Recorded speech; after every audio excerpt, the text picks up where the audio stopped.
is that time. It is that time.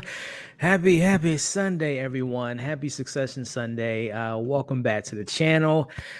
We got a funeral to talk about tonight, y'all. And man, this show never fails to disappoint, to let us know whenever we get these characters in one room, it's going to get messy. Caroline is back, the worst mother on television. Shiv lets everyone know that she's pregnant. And there's definitely some moments with that. Tom is still kind of sleep deprived. Roman. Man, he was on a high last week, wasn't he, ladies and gentlemen? He was doing so well. He was just ruling the presidency and in control of everything and telling his brothers and sisters what to do. And all of a sudden, when push came to shove, he wasn't able to deliver the speech. But I know who did deliver that speech, y'all. Y'all know how I feel about my boy Kenny Ken came up big in tonight's episode, right? Yeah, we'll talk about Roman. We'll talk about the actual funeral, which I'm not going to lie, I got teary-eyed for sure. And we're just going to see these characters just kill each other at this point, man. So much to go over tonight. I'm so excited to be here with you all. If this is your first time tuning in, I want to welcome you to the channel. We've been doing this for 9 weeks now, the after shows, which I have loved doing with you all, exploring the depth of these characters and these conversations we have with these shows. It's been honestly one of the best things that I've done on the channel, and I really appreciate you all for joining me on this journey, because I say it every week and I really mean it. This is one of my favorite shows of all time, and it just makes it that much better when I have awesome people like yourself to talk about it with. So I really want to thank you all for coming back for 9 weeks straight or for the first time. I really appreciate it. If you could do your boy a favor, hit the like button, y'all. If you're enjoying the streams, if you enjoy the conversation, if you enjoy Succession as a show, definitely consider hitting the like button. And a share goes a long way as well. If you guys can hit the share button, I would appreciate that. And of course, consider subscribing, man. We just crossed 50K earlier the month, and I have some goals to hit by the end of the year, personal goals for the YouTube channel, and I would love for you all to help me with that. So definitely consider subscribing if you haven't already. So for the last couple weeks, we've had a guest. Nine from Nine Nerd Yard. He might be joining us here in a bit, so definitely keep an eye out for that. But we're gonna have a good time, man, as we do every week. This show never fails to have something to talk about, right? And there's a lot to talk about. But before we get to talking, I get to talking, let me say what's up to everyone in the chat. We got 66 people joining us live. Again, I appreciate all of you all. And I hope you guys had a great weekend, having a great Sunday, and prepare for an awesome week. Danny saying, Ken, yeah, he's been winning, Danny. I've been telling y'all, man. My man Ken been stepping up huge this season. He's had some lows, and we'll talk about some lows that he had in this episode with Reva and just how he's handled himself as a dad. We'll talk about that. But those speeches, they come through this season. Another emotional role. Yeah, what's going on? It was definitely emotional. And like I said, and we'll get into it in tonight's discussion, but that's the thing that just always just fascinates me about this show is like these characters are just so terrible. They're bad people, right? But there's still that human connective tissue that I really still gravitate towards, and it definitely got emotional tonight, and we'll definitely break it down. What's up to everyone again? Liv, how we doing? Shiv, hey. She needs some help, because right now the way things looking, the siblings will not be on the best of terms by the time this episode ended. But shout out to, it got messy tonight. Roma turned into and we knew that was coming. What's up, Zia? By the way, we knew that was coming, right? With this whole pre-grieving situation, and that's the truth of it. I mean, I experienced something similar to that, where you just kind of suppress things, that it comes out when you realize that the person he's no longer here, man. So yeah, he definitely had his moment in the funeral, for sure. Shiv was really trying to get to see you. Yeah, and that's the thing. That's why I love the title of this episode, the church and state, right? They're grieving and there to put their father to rest while still doing business at the same time. It's like no time for the rest, right? On this show, they just continuously have to keep grinding. It's crazy. Yeah, he showed up tonight. He certainly did. You certainly did. Yeah, he had a breakdown for sure. It was a moment. It was a moment. All right, let's see what we got here. And I find it interesting that everyone knows that Shiv is pregnant. Yeah, that was a scene that we will definitely be talking about, because it was like for weeks, she's kept it on the hush, but it's finally out. And my goodness, her mom is just the worst. What did her mom? We'll get to that scene, but she's the way they communicate is just so toxic. Her mom is just the definition of toxicity, man. Let's see here. If they land the finale, this might be it's gonna be big. It's an hour and a half next week, and based on the trailer, it looks pretty juicy, pretty spicy, and I'm here for it. But yeah, it's definitely prior to the finale. It's still, to me, and I know finales are huge for a lot of people, but I don't for me personally, and I'm not trying to open up those old wounds with Game of Thrones, but yes, the finale was disappointing with that show, but it didn't erase all the previous 7 seasons prior to that for me. So, but that's a conversation we'll hopefully have next week, more so that it was a good finale than disappointing. But I appreciate you stopping through, Raymond. Skyler, what's going on?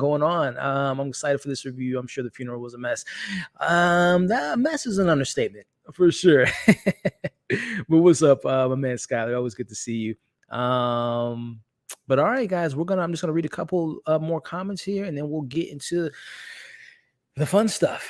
We'll get into the fun stuff, which was tonight's episode. We got some Ken fans in here, and I always like to do this at the end of the episode, as far as like what you guys rated the episode, who was your MVP. But if you want to let me in on a little secret, who did you guys feel was the one on top in tonight's episode? Was it Shiv, with everything that went down with Lucas and Mencken and the deal that seems to be in place, which again, I don't know how like both of these characters are celebrating victories without like definitively saying you've won the presidency, because we know there's going to be litigation and court stuff going on. Same with Lucas, the numbers being out there. They're both like pre-celebrating. We'll see how it falls in their on their face, if at all. But the Shiv win tonight's episode. The Ken win tonight's episode. Who else was in the mix? I mean, those are really kind of the two that kind of took the forefront, because I mean, Roman took a huge L in tonight's episode. But let me know who you guys were feeling was came out on top. And of course, we'll revisit this at the end of the episode tonight.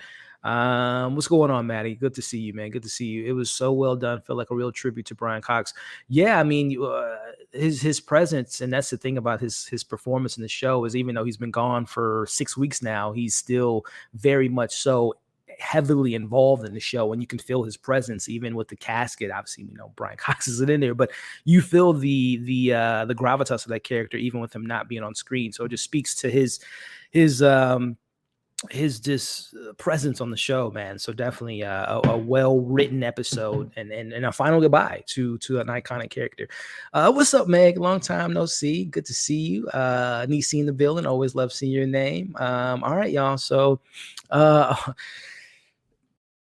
a watch along, I don't know, man. We'll see. What is it, an hour and a half? And I gotta, I like to try to take a couple notes down. So yeah, we'll see about a watch along. We'll figure it out, because also, not to be a complainer, but finale of Barry's next week too. So I'm gonna have to find a way to clone myself, where one can watch Succession, the other one can watch the Barry finale. But we'll figure something out. If we do a watch along, I'll obviously hit that bell notification if we decide to do one. But listen, y'all, it is time. Can we be on the live panel with you without being on camera? Potential. I know I've done it in the past, but and I see that was voices comments, but we'll see, man. I always love you got some great commentary in the chat, so I would have no doubt that you would be a great special guest or whatnot. But we'll see where the night takes us, my friend. So keep a tap on that. All right, let's see. All right, let me get everything set up, and we'll get into the discussion.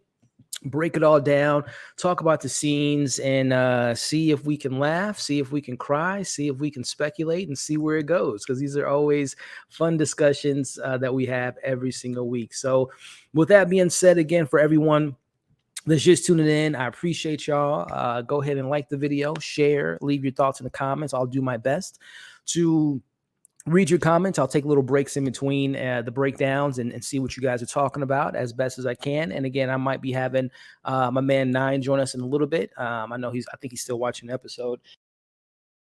And pardon me, by the way, I have like a cold chest I've been dealing with the last few days. So don't mind me if I'm coughing up a lung sometime in this episode. But again, I want to thank you all for joining me tonight. This is our 9th after show, and this has been such an incredible, fun journey so far with you all, breaking these episodes down after the episode, because we're still, it's so fresh in our minds. We have our thoughts, we have our conversations, we agree, we disagree, but we do it in such a fun way that it just makes the experience that much better for me as a viewer, as a fan of this show, to be able to experience the show with you all. So I really appreciate it. So let's get into it, y'all. Y'all know how we do it. I'm going to cut this into a breakdown. And with that being said, welcome to all my Succession fans out there. We're back. We are talking about the 9th episode, which was titled Church and State. And let me tell y'all, the tissues were ready. They were out tonight. It got emotional. It got messy. The tea was being sipped on because there was a lot of stuff going on. The siblings' mother is attending the funeral and having Carrie and Masha have a moment. And we have my man, speaking of moments, Roman. What happened, man? You were on a high. You were rolling good, bro. Ever since last week, you got your man Mencken running for president. You know, ready for the funeral, just kind of running over. But yeah, he dropped the ball, y'all. And y'all know how it is. Y'all know who I've been talking about the last 9 weeks. Who's my favorite character? Ken had to do cleanup duty, clean up in aisle 5, and he stepped up for Big Brother stepped up there. We'll talk about Ken in this episode because he wants to get dirty with his sister Shiv, who is going around letting everyone know she's pregnant, but she also wants to run things with Lucas and Mencken. So it's a lot to go over, and I'm so excited to be here with you all. So before we get into tonight's discussion, make sure, if you haven't already, to like, share, leave your thoughts in the comments below. I always love reading you all's comments on this show in particular, because there's just so many different ways to interpret scenes, things I might have missed. So I always love reading you guys' comments. So definitely comment below.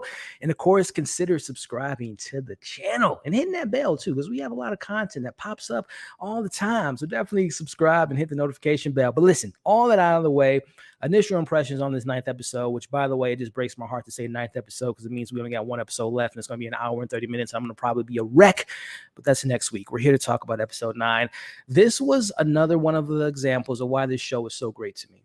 A room full of people at a funeral, 90% of the episode sounds pretty boring to me normally, right? But not Succession, because they find a way to keep you, in the way they shoot it, multi-cameras. You see the reaction of the audience, you see the reaction of the characters, and it's just so well put together. And there's so many interactions that I never expected to see, like Caroline and Carrie and Masha having a moment. Like, who expected that?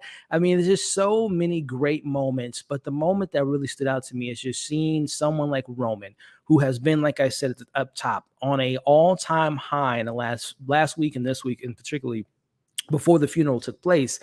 But once he saw his dad in that box, he just broke. And that was a moment that broke me. And we'll get into that tonight.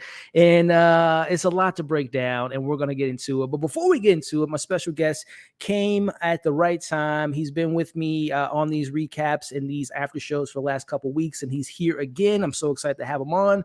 You know him, but just in case you don't, let me introduce y'all to 9 Nerd Yard. Welcome, my man. Hey, man, what's up? You know, just Man, I thought you were going to have a suit on. yeah, well, I underdressed tonight, 9. You know, we had a funeral, What's but going on? just couldn't get the laundry ready. So well, we're here, man, talking about this 9th episode, 9. It was something, 9. It was something, man. What was your initial impression before we actually kind of break it down, man? Did you tear up? Did you laugh? Did you have a good time? My throat was catching quite a bit there. I can't say I like completely teared up, but I was definitely feeling the performances Yeah, man. going. And uh, I mean, sorry I'm late, but Oh, you're I good. don't know if Just you in touched time. on Roman's performance on there. This episode was pretty interesting to Yeah. me. Seeing that wave of emotion. So I mean, there's a lot. There's a lot in this episode. There is definitely a lot, 9, and we're gonna break it down, man. I mean, you're perfect timing. I just did my quick intro, man. So we're gonna break down the Oh, episode, and as you just perfect segue, 9. I mean, just your initial impressions on, again, how we open this episode is Rome's on a high, man. You know, last week his boy Mencken is seems to be going to be, the president, pending, the litigations and everything with what went down last week. But he's on a high. He's reading his speech. He's talking about you know, that he's mentioning how Shiv's gonna cry, Ken's gonna cry, and he's just saying the speech in his head, and he just seems to be so cool, calm, and collective. So prior to him walking into the actual funeral, man, what did you think about him in this high? Did you think inevitably he was gonna crash down, or did you think he was gonna maybe consistently have that emotional high that he was on? Uh, I felt something was coming. I didn't think it was going to be like so blatantly just a 180 at that moment. I did feel like a 180 coming. I was just like kind of surprised of the place it happened. Yeah. But yeah, I mean, Roman at the beginning of the episode, it kind of reminded me of like when I'm about to record a YouTube video and I'm just trying to like, I'm like, Hype okay, yourself up. how's this? Yeah, I'm like, okay. And then I get in front of the mic and I'm like, oh shit, what was it? Ah, damn. Okay, I'm gonna have to re-record this one. Right. We've But all been yeah, there for sure, for yeah, sure. man. Yeah, man. um, It's. Oh, go ahead. oh no, go for it, go for it. No, I was gonna say it's just so interesting to see him because I think he's been trying to make up for a couple different failures, right? Again, we know that he was technically the last person that at least that we know of. I don't know if it's been confirmed or not, but he was the last person that spoke to his dad back in episode 3 when he told him to fire Jerry. And just seeing him every since that moment, it feels like he's trying to make up for maybe not being as confident on the phone with him because he was very apprehensive. Like, "You sure about that, Dad?" So it's like now he's trying to insert himself and make up for those failures of his sense prior Mhm. to even all the other failures he probably had in front of his dad throughout his life. But he's been trying to make up for it, man. And he's just trying, like, okay, I got the present. My dad wanted a Mencken in, that's my guy, and it's going that way. So now let me just come home and bring the speech in. But nine, he does not step up to the call, my man, as we'll talk about a little bit later. But we've been talking about the last few weeks, the rev of it all, Ken's ex-wife, the mother of his children, and she keeps popping up. This is the second time, a third week in a row, she's popped up, and it's just been escalating, and continuously getting bigger and bigger. I think there's going to be something involved in that next week's finale. That might be a big reveal, but she's and rightfully so, she's upset because Ken told her everything's going to be okay. The right person that we feel safe with winning the presidency will win, but Mhm. obviously we know that didn't happen. And she doesn't want the kids to go to the funeral because there are marches going on. There's tension in the air. People are upset about how things played out. And again, Yeah. Ken is just this whole daddy savior, I'm the hero is just getting played out. Ken's my boy. You know how I feel about him. But the whole Ken trying to be the hero and driving over there, stopping her, say he's going Oh to my get the god. courts involved and you're going to have to hit me like Ken. Go sit down, bro. Oh Go my sit god. down. What was your thoughts about Ken showing his ass in the beginning of Yeah, this episode, man? I think if you remember last episode when we were talking about it, I was like, yeah, Ken is going to be a father for like 5 seconds and then he's going to Yeah. move on. Or he didn't even get that. I was like, he's going to say hi to his kids and Yeah. then like he didn't even really get that out of the way. And he really should saw that coming because we seen him kind of make that decision last episode. Like, is it going to be the kids or the ambition? And he went with the ambition. So Yep. he really needs to come to terms with the way he's moving, because if Yeah. he's going to be making those moves right in the face of like his family feelings, then he should be a bit more understanding when they're like, nah, fuck your feelings today because we out of here. Yeah, man, it's baffling to me now because number one, it's a bad look from just a parent's perspective. Like your kids are in the back seat, you're yelling at their mom, you're in the middle of traffic, like you're showing your ass, Ken. Like this is the bad side of Ken. This is the unhinged version of him when he Hmm. doesn't have full control, full out in display. But I just have this feeling now that something again, I don't know, is it going to be like super tragic, but they keep bringing this up, and I don't know. I think we've spoken on it of him just kind of thinking in his head that he's better than his dad. He's better than Logan in the sense of I'm going to be there for my kids. I'm not going to be as maybe business hungry, money hungry. But no, the tree doesn't fall too apple from the tree doesn't the apple doesn't fall too far from Hmm. the tree, I should say. So I don't know where this is going now. I don't know if we're going to follow this up in next week's finale, but it's not a good look for Ken. And I just feel bad forever, man, because I could just imagine, number one, being married into the Roy family and all the toxicity that Hmm. comes with that. But then your ex-husband, is just a firecracker. One day he's nice, calm, cool, collective. He's on a high, but then when he doesn't get his way, he acts like Hmm. this, man. So you, I don't know you what's gonna know come of it, man. I think they're definitely. I mean, I can't even imagine what's going to go down next episode for the Yeah. finale, it being so long. And I think there definitely can be some escalation to that whole dynamic. But for me, I think that the tragedy is him just becoming like his father, right? Like Yeah. Yeah. that's actually what is going to be, uh, and they've already successfully put that together for Yeah. me. That Yeah. escalation. Yeah, and he's I'll tell you one thing that he's become like his father is he's getting that he's had the killer moments, but he's starting to find it a little bit more frequently, especially by the end of this episode. So let us know in the comments what you Hmm. all think of what's going to happen with Ken and Reva and the kids. If there's something big that can be exposed next week, let us know. Let us know. But speaking of big, Tom's ego is not the biggest right now, 9 at the beginning of this episode, because as we know last week, this is his moment to shine. He was a part of the most controversial call from ATN with the presidency last week. And if you guys, squint a little, if you pull the picture up a little close, you can see Tom, his name there.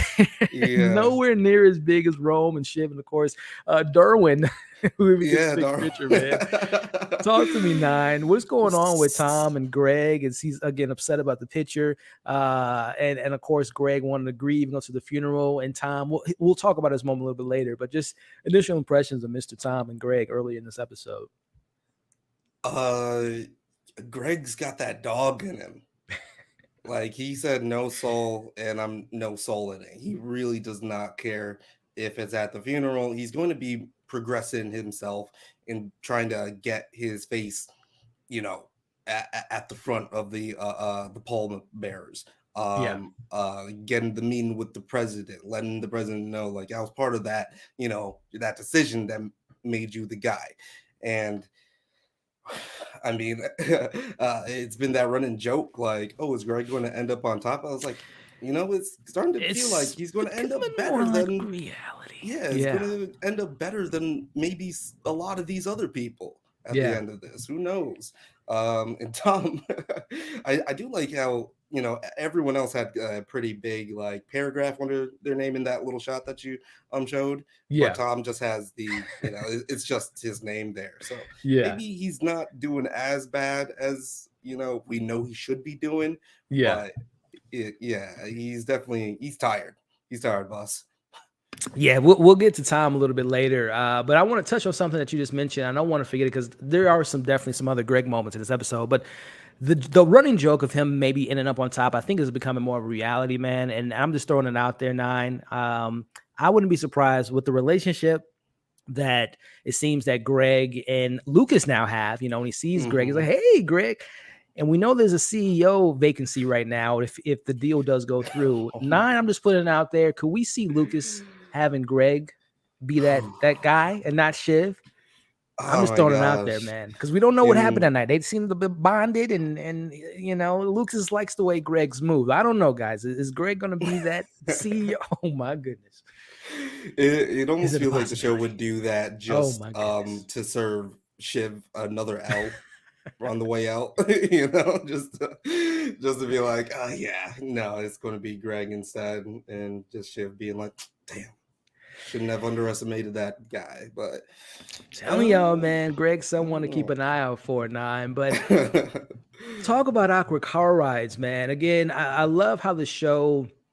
Again, this is a day after last week's episode, so literally the night prior to this, they just found out that their sister just turned them in and sleeping with the enemy, but they still have to be, in the car and go to the funeral. And the tension in this car, 9, is something I definitely felt. But we get some big moments in the car, 9. Number one, and Shiv tells everyone she's pregnant. Some of them knew before she even told them, but she tells her brother she's pregnant. And 9, I don't know about you, but Rome, very funny guy, but someone needs to check this young man's head. The comments said was, number one, he mentions her weight, which is something. It's just, come on, Rome, let's loosen up. But then I'm like, okay, that's as far as he's gonna go. He's gonna poke fun at the sister's weight with she being pregnant. No, 9. He goes a step further and mentions breastfeeding and potentially pleasuring himself to that idea. And also, did I forget to mention? He said when she first said it, "Is the baby mine?" Oh 9, my god, Rome is a psychopath, pervertic individual, man. This dude is a loony. What's going on, 9? Cannot. I can't come to terms with it My because goodness. there's Who no comes up with this like stuff? there's no filter there in the car. I mean, My great shot. goodness. I almost expected them to be like all sitting in different rows of this Yeah. Yeah. car. Like if it was Someone in the possible, they front, would someone in the middle. not be Yeah. Yeah. right. And just talking to themselves like that. Um, but yeah, Roman is a freak, man. He needs to chill Gosh. out. When he was saying like, oh yeah, when he started breastfeeding, like you better watch. I was like, come on, Come dog. on, man. Come on, dog. Man, this guy has like you said, no filter and just completely. Can you imagine when they were like actually like kids and teenagers, the stuff that probably came out of that Oh kid's my mouth, god, man? yeah. Woo, man, Yeah, it's he has no bad. off It's bad, switch. Roman. You need to chill. He has no off switch, But man. yeah, big reveal with Shiv there. Yeah, Do you so, like I'm really trying hard to like actually pin what Shiv is like really feeling internally in this episode. mhm. And maybe it's like, the most truthful she's actually been this episode. And that goes uh uh for everyone, Yeah, all of the siblings. They kind of showed or revealed themselves in ways that like showed their true nature. But with Shiv, it was a bit more complex with her. yeah, Like, I need to let you guys know this. I don't know if it's just because like she knew it was already coming out and everything was heading that way that they were going to find out anyway. But right, right. at the same time, she doesn't seem she seems like so willing and able to be able to like connect with them still. That was like kind of like a surprising thing for me in this episode. Yeah, it's a whirlwind of a relationship with these kids, man. They hate each other, they love each other, they understand each other, they don't sometimes. And Shiv was definitely someone that she is just so good at playing both sides of the fence now. And I think it plays into part that she was working with politicians for so long, and she definitely took a couple Mhm. tips of how to walk those waters, as far as showing face but having different intentions. But yeah, she was, man, we talk about her every week. Siobhan is someone that definitely gives us so many layers and dimensions, and there's moments you care and she feels loving. She could be a loving mother, and then she, when she talks to, as we'll talk about later with Tom, like she understands he has his moment and she offers for him to stay the night at their place.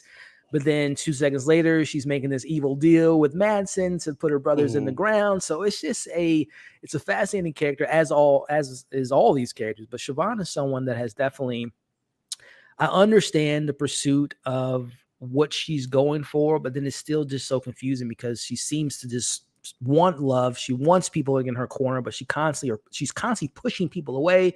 So it's an on and off switch with her, man, which Mhm. makes her character just so great to me now. Yeah, like in this episode, I'm like actually completely writing for her in this episode.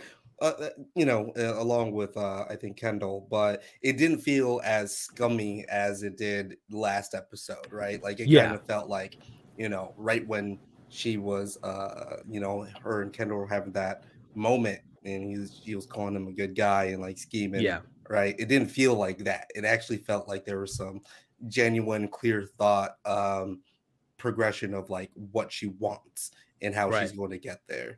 So I really, yeah, I really liked how she handled herself in this one. Yeah, she was a roller coaster, man. But before we get into a conversation that we briefly talked about last week with Jess, and it kind of comes into fruition this episode. Now we got 162 people joining us tonight, man, on this Sunday evening, and myself and I appreciate you guys stopping by. I'm gonna go over to the comments here, but if you guys are just tuning Did they hit in, the like button? I was gonna say, can y'all hit the like button Yeah, for us, man? If you're 106 enjoying the people. conversation, I would appreciate it. But also, my man Nine's information's in the link. Will be in the link once this video is uploaded. So definitely subscribe and check them out. But now I'm gonna pull up some comments, see if I can find some good stuff. You guys have some questions for us before we Mhm. take our jump back into it. Let us know. Let me see. Let me just pull up this comment here. Maybe it's I'm a fan of my face, but I teared up seeing the pew.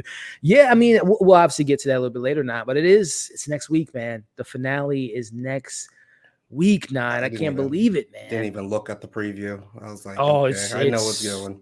I already know it's what's going going down, on. man. It's straight up war. Greg is saying too aggressive. Yeah.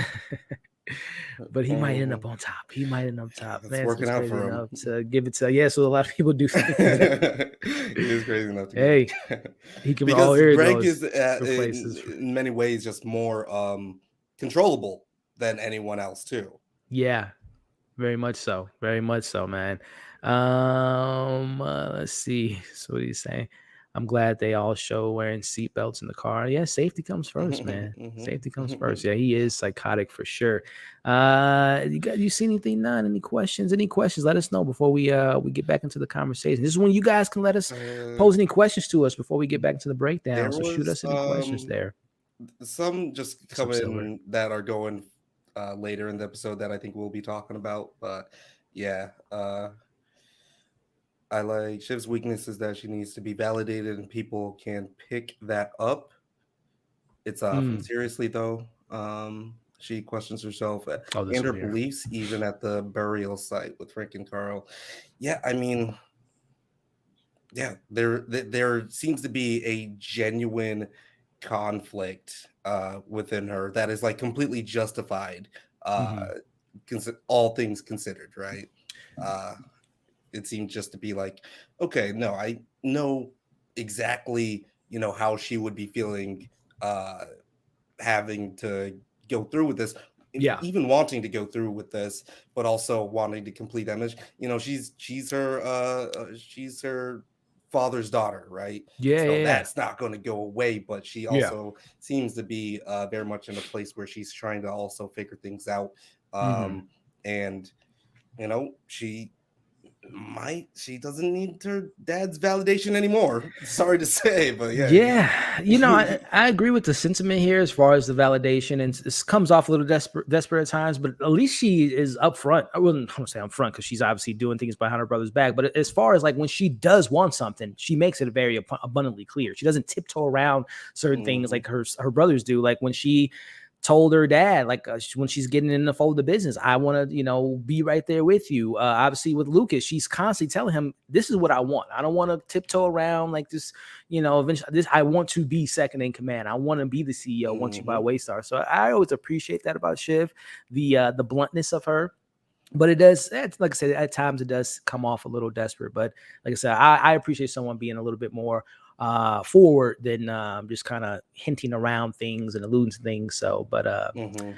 but yeah, all right, man. So if you guys don't have any other questions, let's just jump right into it, Nine. So we talked about it last week briefly. We were both kind of like, okay, what did that scene mean to us as far as when Jess was talking to Greg last week? Was it a lot of people in the comments after the video drop were saying that they felt as though Jess was coming from a position that she felt so uncomfortable about the idea of Mencken bringing the president, someone that seems to have some very radical ideologies and seems to be in a camp that won't support someone like a Jess, a minority like a Jess. So and I Mhm. definitely can see that, and we see that coming true in this scene. But then again, we had my man Ken blow up in front of his wife or his ex-wife and his kids, and now we're seeing that again, that bleed into this scene. I know there's the pressure of what's going on with the deal, but there's also him going to his father's funeral, so there's a lot of emotions going on. But man, I want to smack the hell out of Ken when he was talking and calling her Bro. dumb and stupid, and it's like, first off, she didn't even want to talk about it. Yeah. He saw an email on his phone talking about a conversation that Jess wanted to have with Ken about this very conversation, but then he brought it to the forefront. So I'm just Mhm. curious, Nine, what did you think about this? And Jess, again, a very small character, but like a Frank or a Love Carl, her. someone that's been in the background but has moments. And whenever she does have, the actress who plays Jess has a moment, she always kind of stands out to me. But what'd Mhm. you think about this, man? Is this gonna be something to keep an eye out for finale with this whole conversation between Jess and Ken? I really hope she does still make appearances in the finale. But yeah, I love Jess, and I love that she is, she sees the writing on the wall. She looked at like what everyone has done, and yeah, as like the most diverse character in the cast, or in the Succession group or whatever, they Yeah, it would make sense that like Jess would be like drawing the line here. She probably right. does agree with all of like the protests and everything. And it's like, Mm-hmm. you know what, I'm I'm cutting my ways with that. Now on Yeah. the Kendall side, uh he's losing all of his hearts, his little heart pieces, right? Like he can't see his kids there. His family won't be there support. I mean, his children and ex-wife won't be there. Yeah. And then Jess has been ride or die this whole time. Whole time since the So beginning. that's like, okay, another little fragment of the heart, right? He's becoming Yeah. more and more like Roman, or as Ewan would said, he's the that Yeah. coldness, or that coldness is creeping in, right? So mm, mm, I agree, man. And to your point, as far as this, how Ken's reacting to her, is it goes to me, and I kind of wrote down that decision of yeah. last week is really weighing into. He didn't think what did Roman said, oh, nothing's gonna happen, and Shiv says something's gonna happen. And this decision is now Ken seeing the ramifications of that. Now your kids are affected by your decision. Mm-hmm, Your ex-wife and your kids are not comfortable with who they chose to be running the country. And now your business, or not you're building the business, but someone that works within your business and has been close to you and knows information and has been a ride or die per se. And now she wants to leave. So this is just, mm-hmm, as you kind of alluded to, the domino effect of having that rash decision that he made last week out of emotion to get back at Shiv is now biting him in his ass. mm-hmm, So I am so much appreciative of Reva saying I'm gone, I'm not dealing with mm-hmm. this, and now Jess, man, it's blowing up in his face, that and decision that he went on. and Jess, like, I don't think there was like ever a complete like promise made to Jess, but there was this overall feeling that from the beginning, Jess kind of had this idea that he was going to be different than Logan, right? Correct. And Yeah. he would be like, mixing things up, changing how Yep. he does things, but it's just kind of like, yeah, I'm not going to be your uh Carrie or whatever. You know what I mean? Like, Right. there may have even been like she probably has like a lot of love for Kendall, right? I feel like Yeah, they've been, yeah. not Yeah. like a relationship like that, but like, Right. I know what you mean. yeah. But she really, when he walked away, he's like, oh, you're gonna really bring this up today? She Right. I'm like, you it. should have smacked him on the back of the Right. neck for Threw a that. Like, cup in the he back of tripped needed him or his ass something. whooped just a little bit right then. I But agree, man. I agree. And something you said there too, Nat, I guess I never really looked at it this way. As far as the women that these like a Logan, the woman that was in the business with the wolves was Jerry. Would you Mhm. say that Jess is the Jerry to Ken in a certain extent? Because she is, I if I'm not think mistaken, I it's think she's the only woman within his kind of sphere that we've consistently seen. right. Well, I think where Jerry plays a lot more of an executive role, Right. and it could definitely have become that situation where just becomes Jerry, Becomes a Jerry, right? yeah. Uh, uh, but Jerry's gone too. Like, Yeah. Roman losing Jerry, Kendall losing Jess, like these really close women in their lives just kind of like just evaporating out of them just due to their own actions. They Right. ain't no one to blame for that. Yeah, man. I mean, none of these male characters can keep a solid, stable relationship with women, as we've seen throughout the various Mhm. seasons. But yeah, man, Except shout for out to Connor. Jess, man. I'm a fan. I'm really excited to see what comes. Hopefully, we get some type of Yeah, closure or I really something hope for her. she has something going on in the I last agree, last man. episode. Mhm. Well, nine, it's time to get into this funeral, man. And everyone, as they say, all the money changers are arriving at the funeral. We have a scene where Hugo is letting Ken know that the numbers are coming out as far as Lucas and the double India numbers. So that bird is out there, which we know Lucas did take the advice. And I guess that was a question that we had a couple weeks ago. Was Lucas playing her? Was this fake? Are the fake Mhm. numbers fake? But to Mhm. test her to see if she can, if she can step up in that way. But no, they were real. And Mhm. the numbers are out there. Connor is preparing to do a speech, which we'll get into that. I feel kind of like all the kids got to say something except for Connor. He's always the one that never gets to And join he like in. arranged everything He said, too, we'll but get to like, that. We'll get to that, man. I kind of feel bad for Connor. We have the old guard having a conversation. Jerry, Frank and Carl and Carolina talking about missing the old man and do they miss him a mhm. little bit. I always love their banter back and forth. as we get I don't know, has there been a character that literally whenever she's on screen, whenever she pops up, I'm just like, oh boy, what is gonna come out of her mouth? I think you know who I'm talking about, Nine. Mm, The mama, the Big mama of these Mama. damn kids, Nine. Caroline is someone that whenever she comes up, man, she is just a fireball. I love her character. I don't like her character. I just love the tension she brings to the show. She's Yeah. essentially kind of like a Logan S type of character, just like with a smile on her face when she's Hmm. like stabbing you or giving you these insults. The kids are talking to her, and immediately Nine talk about just toxicity when she looks at Shiv, her daughter, who she hasn't seen since her wedding. That didn't go well because she said she was going to be a good mother. First thing she says to her, well, she doesn't say anything. She just gives her a look, and she knows that Shiv is pregnant. And like the way they I kind of like love talk to that. each other about it, they I don't love that. explicitly I was say just it, but like, they oh, what just it's happened just like, there? yeah. Yeah. I like that. What do you think about this character, man? Is this so? Does she tickle your fancy as she does as much as me, the Caroline, the mom? Yeah, I mean, I wish we would have gotten a little bit more of her just throughout the series, but there's that, like, I'm almost like shocked because that's like their biological mother, right? Like, Yeah, she pushed these kids out. That's their and mama. it just Yeah, never man. feels like that ever when they're And on right, screen. I You know, agree. it's so awkward and like, um, but yeah, they definitely have her traits because if we remember, like, Shiv can do that too. She could just look at like Yeah. her brothers and be like, Yep. you're lying to me, like you Yeah. know, you're just gonna lie to me. Come on now."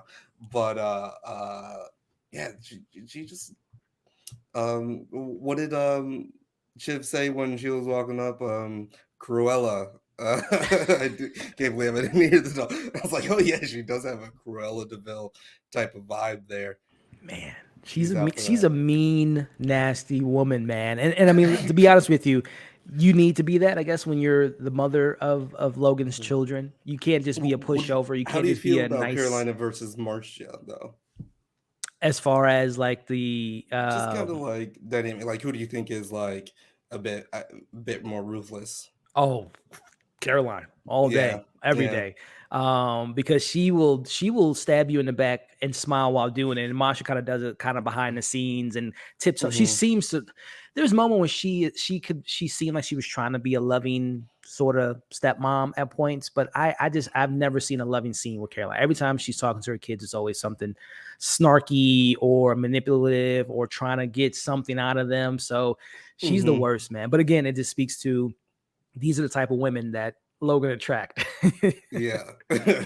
Since he just female versions of himself. Way too gangster. Yeah. Yeah, man. And you can imagine when they were in their heyday, in their prime, that was probably, again, I was watching an interview randomly on the other night with Brian Cox. He mentioned that Jeremy, the writer of the show, threw out there that he wants to do a spinoff, potentially like a prequel spinoff. And if they were to do something like that, we talked about it like weeks ago, like a younger Logan, younger Oh yeah, Caroline, the yeah, young yeah. kids. I mean, that would be something, man. But I would love to see a That'd young be kind very of Cersei interesting. Caroline in her heyday, man. Yeah. Oh yeah. Cersei is like a She's little bit great. of, yeah, yeah. She's great, man. That would But be great. as everyone's getting settled in, Nine, all the big players are now rolling in. We have Shiv and Lucas having a kind of a sidebar and about the offering of Macon and allowing him to be the U.S. CEO of their U.S. properties. And this is where Shiv is assertive. She says, he's like, well, okay, yeah, about that whole CEO thing, who do you think I should, put in that position? And like I said earlier, she's very assertive. She This is the second time or maybe the third time in the season where she's like, that is me. You're looking at it. Shiv. Put Yeah. me in, coach. Again, I love her bluntness, but I think she's gonna get screwed over, man. She is gonna get screwed over. And literally Lucas is making her, she's doing all the legwork. She's literally Yeah. doing all the legwork now. She's got the conversation going with him later in the episode. She's getting she helps him out with the numbers. He's going to just drop her, bro. When everything's Hmm. settled and he buys Waystar. Thanks, Shiv. I appreciate you. Deuces, great. Get your ass in here and run Yeah. this company. Talk to me now. I almost like, yeah, I almost hope that there is another just like shift where the siblings just kind of reunite again and they're like, okay, we're gonna just do it our way. We're gonna if they can make it. play Yeah. double agent on everybody else, on Mencken, the president, on Madison, Take them you all know, down. It's Hogard. about the Yeah, family, says yeah, Dom family. Toretto. Yeah. And yeah, I really hope it works out for Shiv, but man, these guys are just not going to be. They ain't going to be good for her. You know I what I don't think mean? any of them going to win, Nine. I She don't ain't know gonna if be any good of them for going to come out on top, bro. And even Lucas, I forgot to her. mention, Lucas does brings up the baby of it all. And I don't know if I want to hear this from a mother to be when she's just like, I'm not going to be home with the baby. I'm just going to, pull a Yeah, 36 hours absence and get right back to it. It's like, man, I feel yeah, bad for that kid. right, exactly. She's just going to. She's already planning to be Logan, Exactly. right? To Exactly, her own man. kids, and like that's so tough. It's a And I mess, mean, man. and she ain't going to be like, who knows? She could be still like messing with Tom and wanting that to all happen, but oof, yeah, yeah. We will see, man. It's a messy situation indeed, my friend. But I think Caroline, her middle name and her last name is messy because there's a scene now that I want to talk to you about, and everyone in the chat, let us know your thoughts on this. I didn't know it was going to turn out so wholesome, how the end result, but Caroline, Really my sweet. goodness, That was so unexpectedly sweet. prior to the sweetness, Caroline was definitely trying to stir up some stuff, right? Mm-hmm. She brings Carrie over and she sees Marsha and she's leading her over there. And at first I thought Marsha was gonna be like she was what was it, episode 4 or whatever, when she like threw Carrie out of the house. But yeah, Nine, Take her I to the didn't subway. yeah, exactly, man. Throwing out like she was trash. But Nine, as we can see on the screen now, she's actually a sweet moment between the Mm-hmm. lovers, literally the 3 lovers of Logan, with Logan the definitely had mother a and the type, huh? he did, Jesus. man, all dark hair and sassy and can be very unreadable. But your thoughts on the sweetness, man? Was it genuine for Marsha to kind of consult Carrie in the situation, kind of the old blood showing the new blood some love? I really think that, like, there was just a little bit of tenderness there, right? Like she's like, you know, he's in the ground now, Yeah, he right? won't be Like grinding his teeth tonight or something like that. I think it was a comment Marsha exactly. said. And it's just like at the end of the day, she's just like, I'm gonna find common ground with these women that like have really the only people that could have possibly shared my type of struggle dealing with Exactly. this guy. So Yeah. I thought that was like really that was really sweet. Like, I don't think all my exes are going to show up at my funeral like that. Yeah, man. It's in the front row. It's something. You're totally right, Nine. I mean, as far as this, those are probably the women or people in general, more so than even the kids, that probably knew Logan better than anyone. Pillow talk and relationship talk, and it was a moment I didn't expect to see in this episode, but a moment that was a tender moment that I appreciated between the 3 different women that have never shared the screen together before. At least the 2 women, Caroline and Masha. But it was an interesting scene, man. I can't Interesting to say stop the thinking least. about how Roman called her Chuckles the Clown for that. Man, I news need thing. there's the I want someone to write a book of Roman's kind of jokes, man. Right. Just put it in a book, all his phrases, Yeah. his one-liners. You can have a good laugh just reading that, Yeah. man. I The read it World to front by the book. Roman Yes. Roy. Yeah. That I would needed be 9. I needed someone out there. Make it happen. Make it happen. But we talked a little bit about Greg and how he's able to kind of snake his way through the chain of power. He somehow gets the go ahead from Tom that he can, since Tom isn't there, as we'll talk about later, he's been promoted to carrying the casket. And 9, for a minute there, and also Grandpa Ewan finally pops up for the first time this season. I thought that Greg was gonna drop the casket for a sec. I know the show wasn't gonna get like that levels of absurdity, like the I wasabi really did think LaCroix that last too. week, but I'm like, if Greg drops this damn casket, man, I'm gonna lose it. I'm gonna lose it, bro. And it's Brian Cox's last appearance on the show. Just a little weekend at Bernie's type of shenanigans going on. Listen, for a second, I thought he was going to, and also his mom showed up. A couple other characters, Mhm. all the characters that we've essentially seen in the show pretty much was in the funeral. But yeah, Nine, I thought this man's going to drop that casket.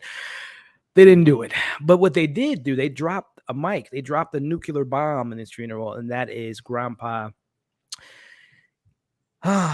Grandpa Evil, Grandpa Bully, the brother of Logan, who hated his brother, and they had a back and forth from the very first time we ever met this character. And it started off nice. Nine. He tells his very intimate story when they were kids, and people got emotional in the crowd about what during the war, the I U-boat, was and if they like, made a sound, they had to be quiet or they're gonna just kill everyone that's on the boats.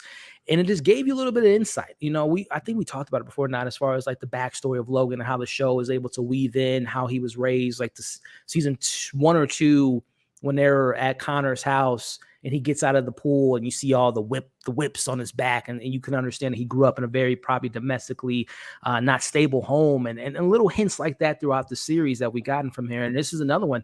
It's a pretty tragic backstory now, as far as being on the edge of like life yeah. or death at that young age. So Mhm. I say it started Will 9, but then it eventually pivoted over to him being a terrible man, a terrible person. And let me backtrack a little bit, going back to the sympathy card that he plays for a second, the polio angle that he had, that he went off The to school. reveal, yeah, the rose Yeah, reveal. I was like, yeah. "Oh, Speak this to it. is Speak to it. so amazing." And probably like, the closest thing to a, prequel events that we will get. Because yeah, we've all been wondering like what was the thing going on with Roman's past with his sister that was always, briefly mentioned. And we see them with like a bunch of scars on his back and everything.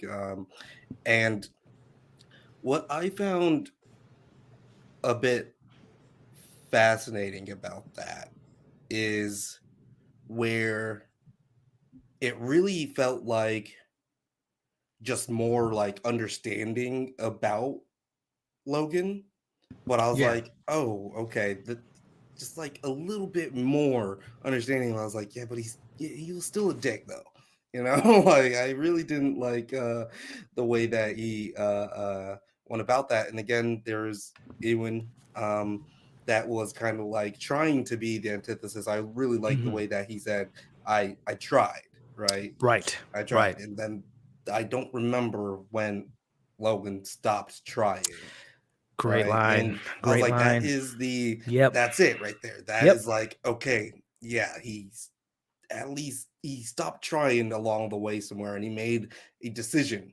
And that Yep. could be like a little bit of, the decision that a lot of the siblings are about to be making too, right? Or like Interesting. Interesting. they have Got made those like ties. that they Yeah. won't be trying. Or yeah, It's a I great thought that point. was really great. I need That's to a go back and watch that eulogy again because I thought it it was was beautiful. it was a powerful moment, man, because again, we rarely see Ewan, and when he is involved, it's always something dynamic, whether it's Greg, them on a 4-hour car trip Mhm. talking, or him taking away his inheritance. He's always a number one. I can't think of the actor's name, but he's been acting for a while and always great whenever I see him in something. But it was a moving speech, man. Like you mentioned, just okay, taking that idea of like a young Logan from an early age, having to kind of live in that environment, come out on the other side, being blamed for the death of his daughter. I don't know if that speaks to how he maybe and not allows women to really be that close to him, because I don't know if he takes that and Mm, internalizes it and it doesn't want women mm. to get close because he killed a woman that was so close to him as a kid. I don't know if I'm digging too deep on that, but it just speaks to again, I love how they give us these subtle little cues and never saying that we agree with Logan's methods, but you kind of have that sympathy card where you can understand someone from that environment, how he was raised, how he had that bear on his shoulder of being the reason his sister died, is something that would shape you to become cruel. It molds you into the man that we came to see on this show. But I love the 9, but like I said, It it's all was fun and games. yeah, a Yeah. strong like Citizen Kane moment. I don't know if someone just mentioned that in Roseburn, the yeah. comment. Yeah, Rosebud and his sister's named Rose, and Yeah. that's kind of like his Good point. Good opposite point. Rosebud type of sled, but it's his sister Yeah, died of yeah. polio. Good Yeah, point, guys. Good so point. Good point. Good call out there. But like I said, it was all sweet and teary eyes. Oh, he's saying nice things. But then that stops pretty quickly here.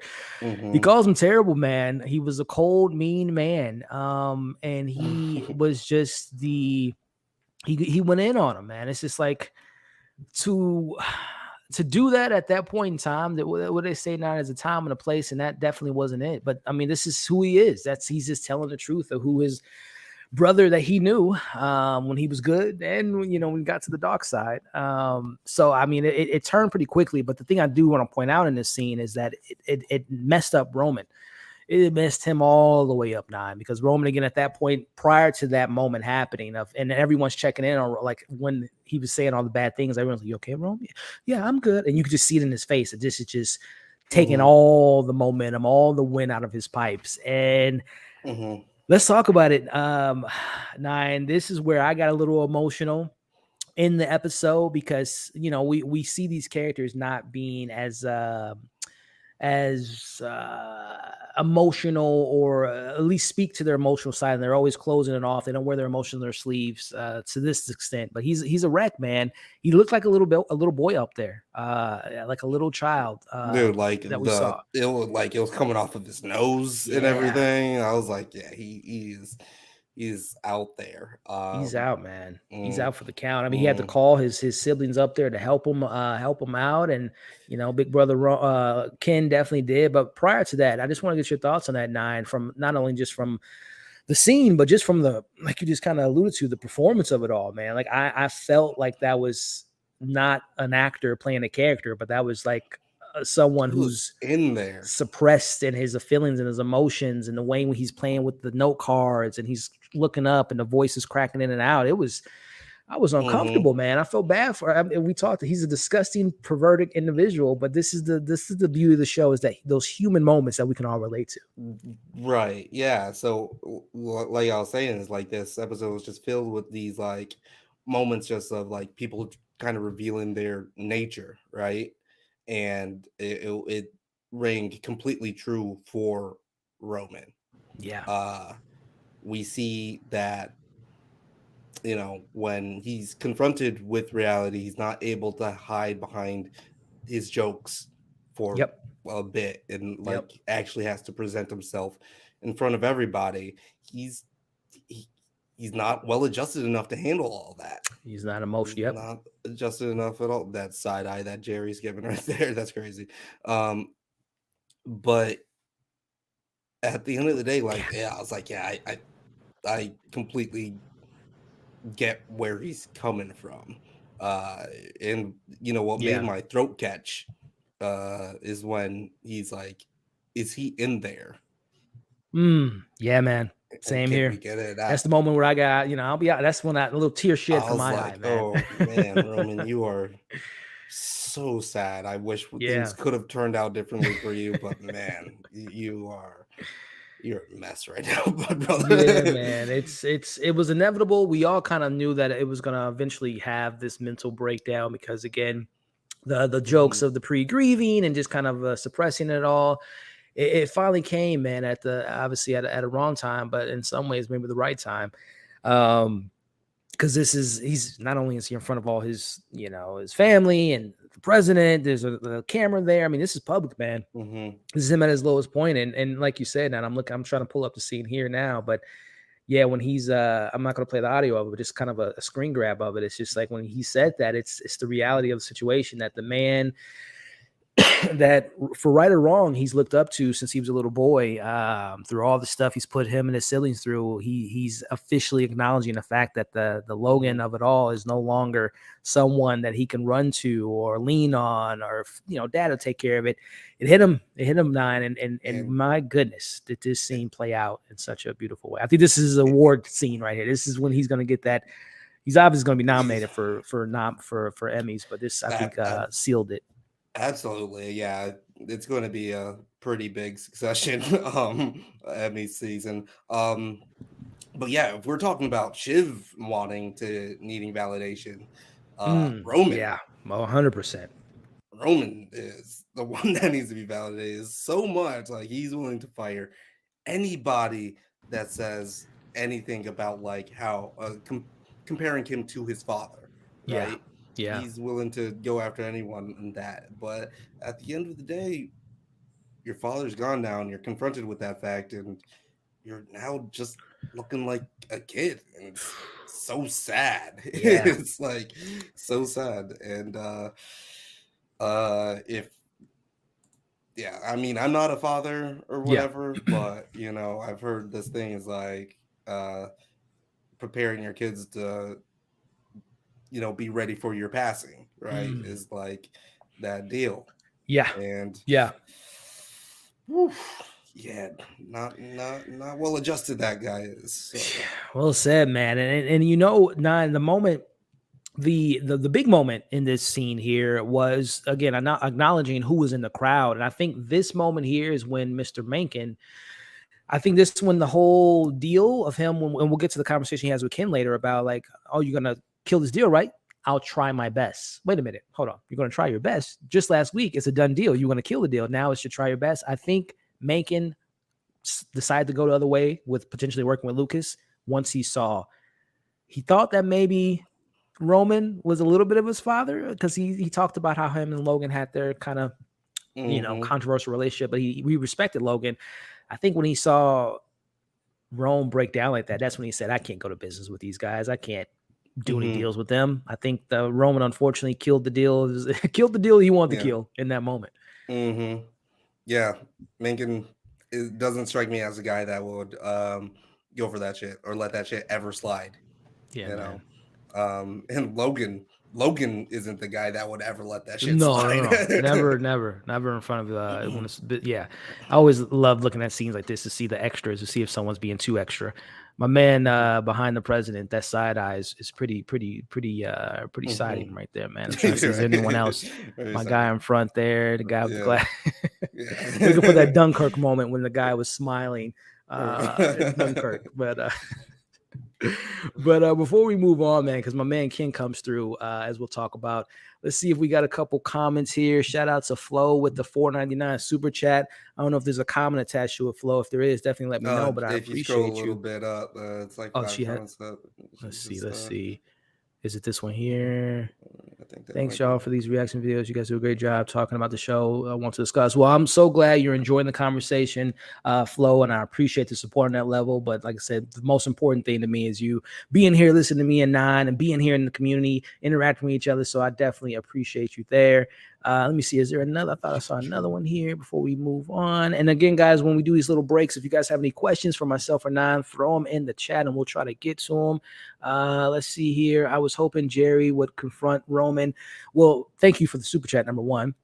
Mon Mary, and yeah, I don't know. Did you want to, again, emotions were high, and it's maybe not the time or the place to confront people, but I think Jerry played her card right. I think if she would have confronted Roman, it would have, maybe he would have never even walked on stage or walked to the podium at all. But any thoughts on that, Nine?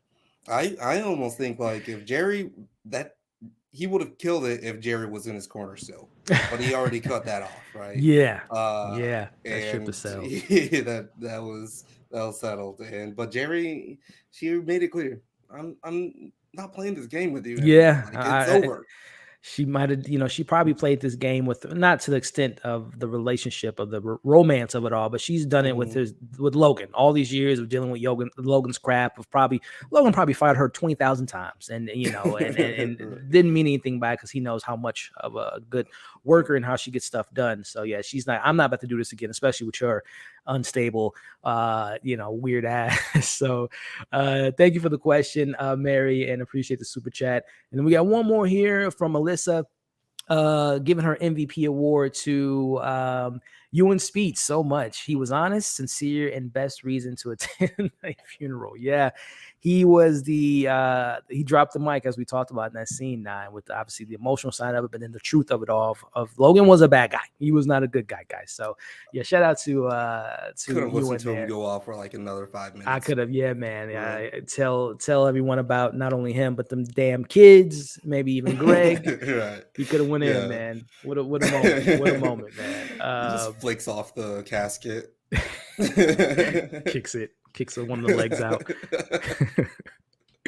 But speaking of not kicking any legs out, y'all know how I feel about my man Kenny Ken. He's a terrible dad. Let's just put that out there. Not the best sibling. I will acknowledge that. But the man knows how to work a room, Nine. He steps up for his little brother. He's stumbling. He's reading the notes. He's trying to write stuff down. He's like, you know what? F it. I'm gonna go Lil Wayne, Jay-Z off the dome, and he speaks from the heart. And it started off. Jay-Z, yeah, it started off, and he is a Jay-Z fan. We know he listens to Hov. He started off a little blunt, very much so. Like Uncle was coming in. He was saying he's a brute. He was tough.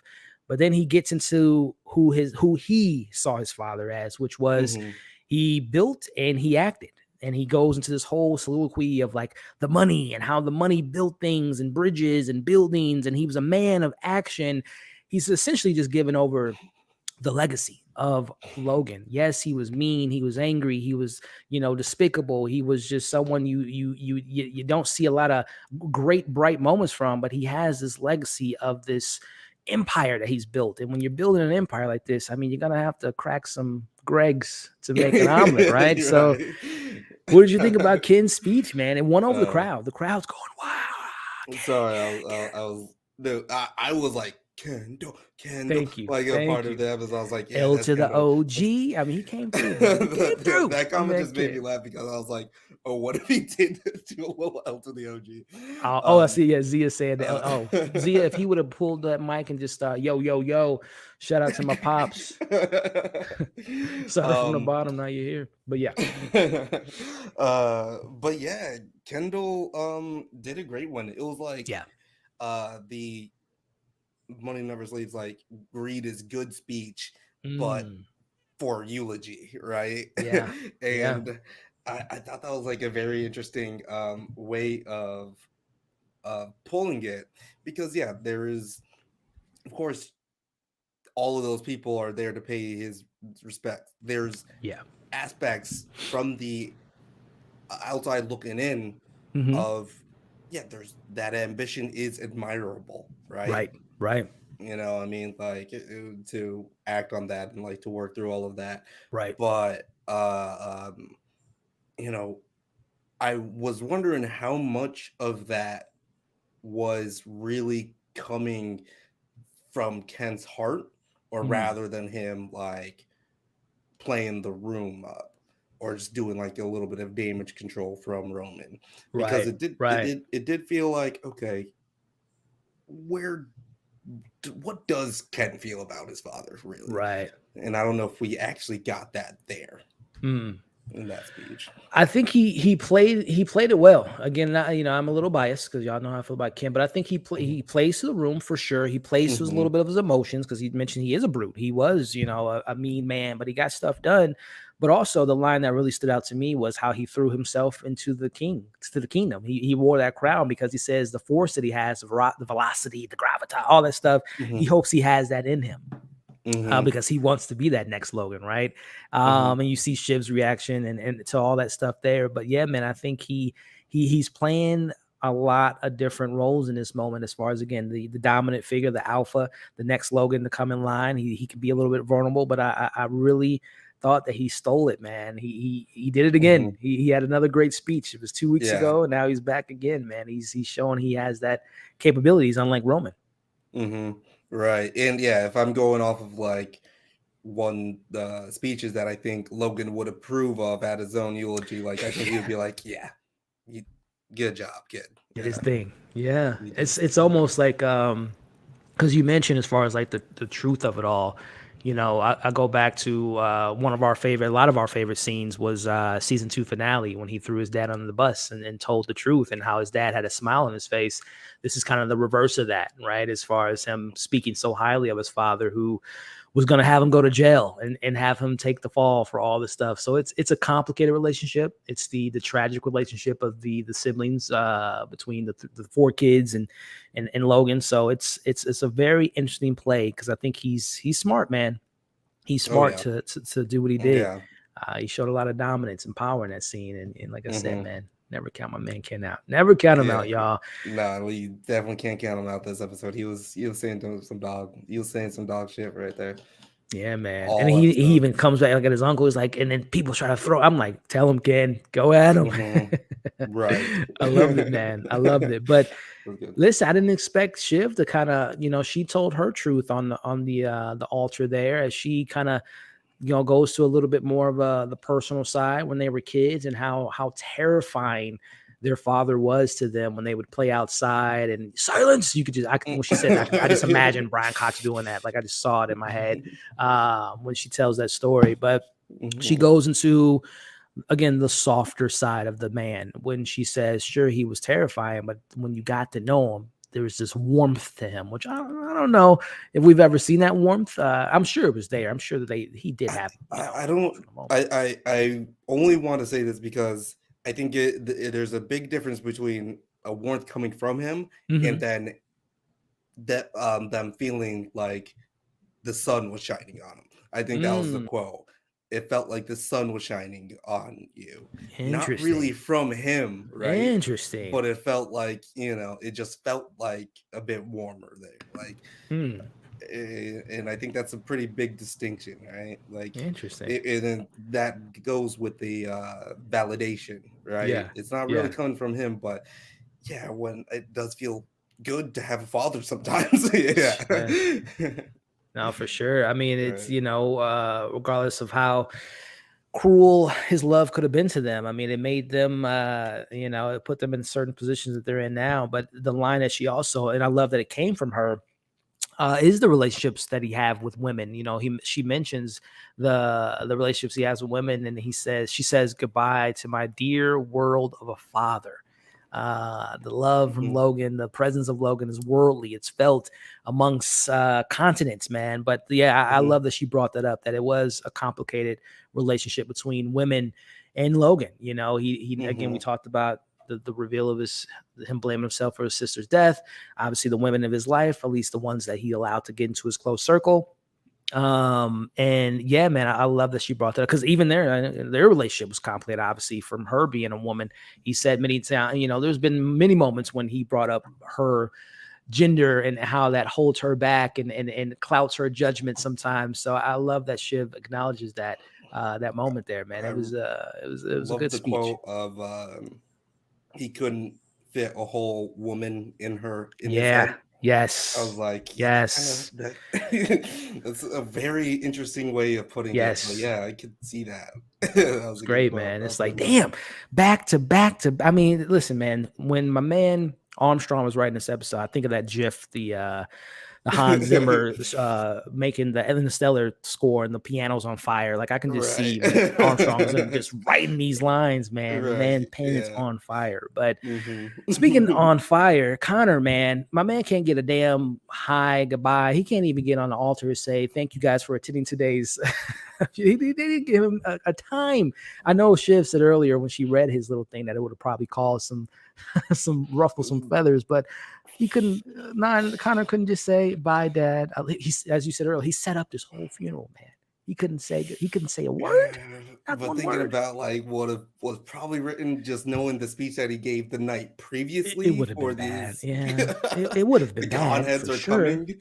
Yeah, the walking zombie of American democracy or something. Like, yikes. But yeah, I was like, you gotta give him the time. It was almost like, I don't know. It's just that felt, that felt crazy, because at the end of the day, yeah, he did work so hard for this, and then they're still just playing the game in that moment too, right? That's a tough one. That's a tough one. It is, man. And for everyone watching that's joining us live, I'm going to probably put it in the chat a little bit later. But everyone watching this replay, who had the best speech? Uncle Ewan, Ken, Siobhan? Let us know. Let us know. I'm going to put my money on Ken, but well, it's a democracy. Vote independently. We're not swaying any votes here. I'm going to go into the thing and vote too. Yeah, I'm going to make a poll here in a second. But I want to know from you guys. Let us know. But before we kind of get back into the chat here with the people watching us live, Colin, we see him crying. We all know Colin's the bodyguard of Logan, who's going to maybe be the bodyguard of his son that we'll talk about. And we see Ken get in the congratulations, or not congratulations, but I'm sorry for your loss, but also congratulated him because he had the best speech. And Mencken being one of those people that says, excellent job, really good job. And he says, all right, thank you, Mr. President. Can we talk a little bit later? Yeah, we'll talk to you. But then, and I love that title of this episode 9 was Church and State, because as they're having this emotional moment, emotions are running high. You got to get back to business. They don't have a second to breathe, 9, because Hugo lets Ken know that the whole move is being had between Siobhan and Lucas, making the CEO, which means that the deal won't be killed. So it's like they never have a moment to actually process a win at any point, 9, especially at the funeral. They're just putting their dad to rest, and you got to get right back to business, man. So I just love how the show just keeps the pressure on these characters. They never have a moment to reflect, man. Yeah, absolutely. And Church and State, like the state is boarding up right now. They're getting ready to burn a little bit because that Kendall's like, no, it's fine, everything's fine. Like people are like boarding up, things are like about to go down. It's about to go down, man. The city is a powder keg, and it's like, nah, it's fine. Everything is going to be fine. It's like, okay, we'll see. All right, we'll see. We will see. But let's see what everyone's talking about. Again, if you guys have while I'll do this, I'm going to put the poll in the chat for you guys. Now, and if you want to maybe see if you can find some comments while I do that, man, and let us know. Again, we got a shout out to all 256 of y'all joining us live. Hope you're enjoying the conversation. You said how many? According to StreamYard, we got 256 that's here. Okay, so and only 87 and they hit likes. The like button. Yeah, go on. Did they hit the like button? Us, Nine? What's up, guys? You're joining us. Hit the like button. Listen, I don't know. We're playing the game too, so we gotta get them likes up, people. But yeah, let me look at these comments while you're setting up that magnificent poll. Uncle. Because it was on Hinge. Okay, so we got some people already putting in their vote here. People are saying like it's the only speech Ken didn't mess up. I would disagree. And I see Living Plus. I would see that. Liberty Plus like most recently, and that was like a bit more flowery to upheld the like investors or whatever. But if we think back, like when Kendall's in those moments, right, or like the big season 2 finale when he's going after his father, right, he can really put it on. And he knows how to talk shit. I think everybody in the show knows how to talk shit a bit, but I think we've seen more good speeches from Kendall than bad. And I would agree. Even split, but yeah. I would agree. And also correction earlier, my bad. Someone pointing out from Mary's comments, I said comfort him. I say confront, it's comfort him. So earlier, correction there. I was hoping that Jerry would comfort Roman. And I totally agree with you on that one, Mary. Even though he's been playing her dirty, I do wish that Jerry maybe would have had a moment, especially when he had a low point. So thank you I think it was Melissa from the comments that pointed that out. So thank you for the correction there. But I'm sorry, now what were you saying though? Let me cut you off. I just wanted to correct myself. I don't know. I think, some people agree that like Ken did have those some great moments. And let's see here. Yeah, I thought a cop was going to be sorry. I thought a cop was actually going to accidentally shoot Roman. Voices in Espanol. At the end, crazy. If it was a different show, then maybe or whatever. But like that I don't think that was going to ever get pulled off in this show. Someone getting shot out of the that's totally would be out of place. The chat Robertson, the polls in the chat. So if you guys want to vote while we take a little break here before we get back into the breakdown, let us know. Vote in the chat. Chat. If you're watching us on YouTube, there is a chat, a poll in the chat, and the poll is basically saying who had the best speech. Was it Uncle Ewan, was it Ken, or was it Shiv? Let us know by voting, and I will reveal the polls when we get there. But And there you yeah, go. I said Ken for me. Now, did I catch who you voted for, man? My vote is very private. I just voted, and I don't feel comfortable talking about I it understand. I until respect that. I respect that. yeah, I'm going to tell you at the end when the polls close Okay, I got you. who I voted for and All right, why. I respect that. And I there's respect that. 53 votes right now. Yeah, let's get we get 200 people. Let's make it a Yeah, true let us know, democracy. guys. Again, I You know know. if you're watching on your phone or your computer, your tablet, you should be able to vote. I doubt if you'll be able to do it if you're watching like on a TV or whatnot. But however you're watching it, if you can vote, let us know Mhm. by responding to that. But let's get back into it, Nine, and wrap up the episode. So we're now putting Logan to rest. They have a little moment where they're kind of, again, these kids, man, they got some dark humor, man. I have like I never. I can get pretty dark sometimes, like close friends and family. Like I have some dark jokes, but these kids, man, they find some darkness and some happiness in the darkness. They bring up the whole, laying to rest in the bunkers with Logan and the whole story behind how he found this lying site. It's just like these kids are just, I don't know, is it foreshadowing maybe the death? Their death is right around the corner because they're going to end up killing each other. Mhm. But as we're kind of pivoting over to getting into the moment at the wake there, we have Shiv having a moment talking to Frank and Carl about just was Logan a bad guy? And like a good person in this position would say, Frank and Carl were like, he was a salty dog, but he was a good man. I think they were being Mhm. nice to an extent. But we also have Masha having a very intimate moment with Shiv. And they've always had a very kind of hot and cold relationship, more so cold than hot. But she tells her that, I loved your dad. He broke my heart. I know he broke you guys' heart as well. So again, I didn't expect this much sympathy from Masha in tonight's episode, but she was very sympathetic and very understanding. Not that she's been like cold, like extremely, like she's Mhm. not their mother, but she's had her moments where she's kind of kept the kids out, especially when Logan was sick in season 1 and didn't let them Mhm. see him. But She just your took thoughts on care of those them. those scenes, man. Yeah, she took care of them. And with the Shiv going to the old guard or whatever, Yeah. Carl and Frank, and saying, was he good? And they say, you know, he is what you saw is what you got. You know what I mean? And yeah, Shiv hasn't seen the best of him, right? So that was, if that's what I got, then I can't really say he was, right? Right. Uh, Right. and I thought that was like one of the moments I was like, wow, that's okay. She really needs to dig deep about like, okay, did I really like my father then? Like, or Yeah. if I'm going to have to go to other people even to figure out if he was a good guy.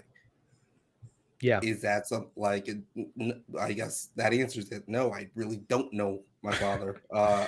Yeah. Um, but I do like the little dark humor with the at the beginning of that scene when they Yeah. roll up, and uh, it's so funny because it was the Pet Supply Plus guy Mm-hmm. Mm-hmm. funeral or the mausoleum, and now what I saw there was a little bit of admiration because they're like, man, he's still making Got a good good deals. deal. You got a He's good still deal. making 5 million, 5 million for that. That's a good And deal.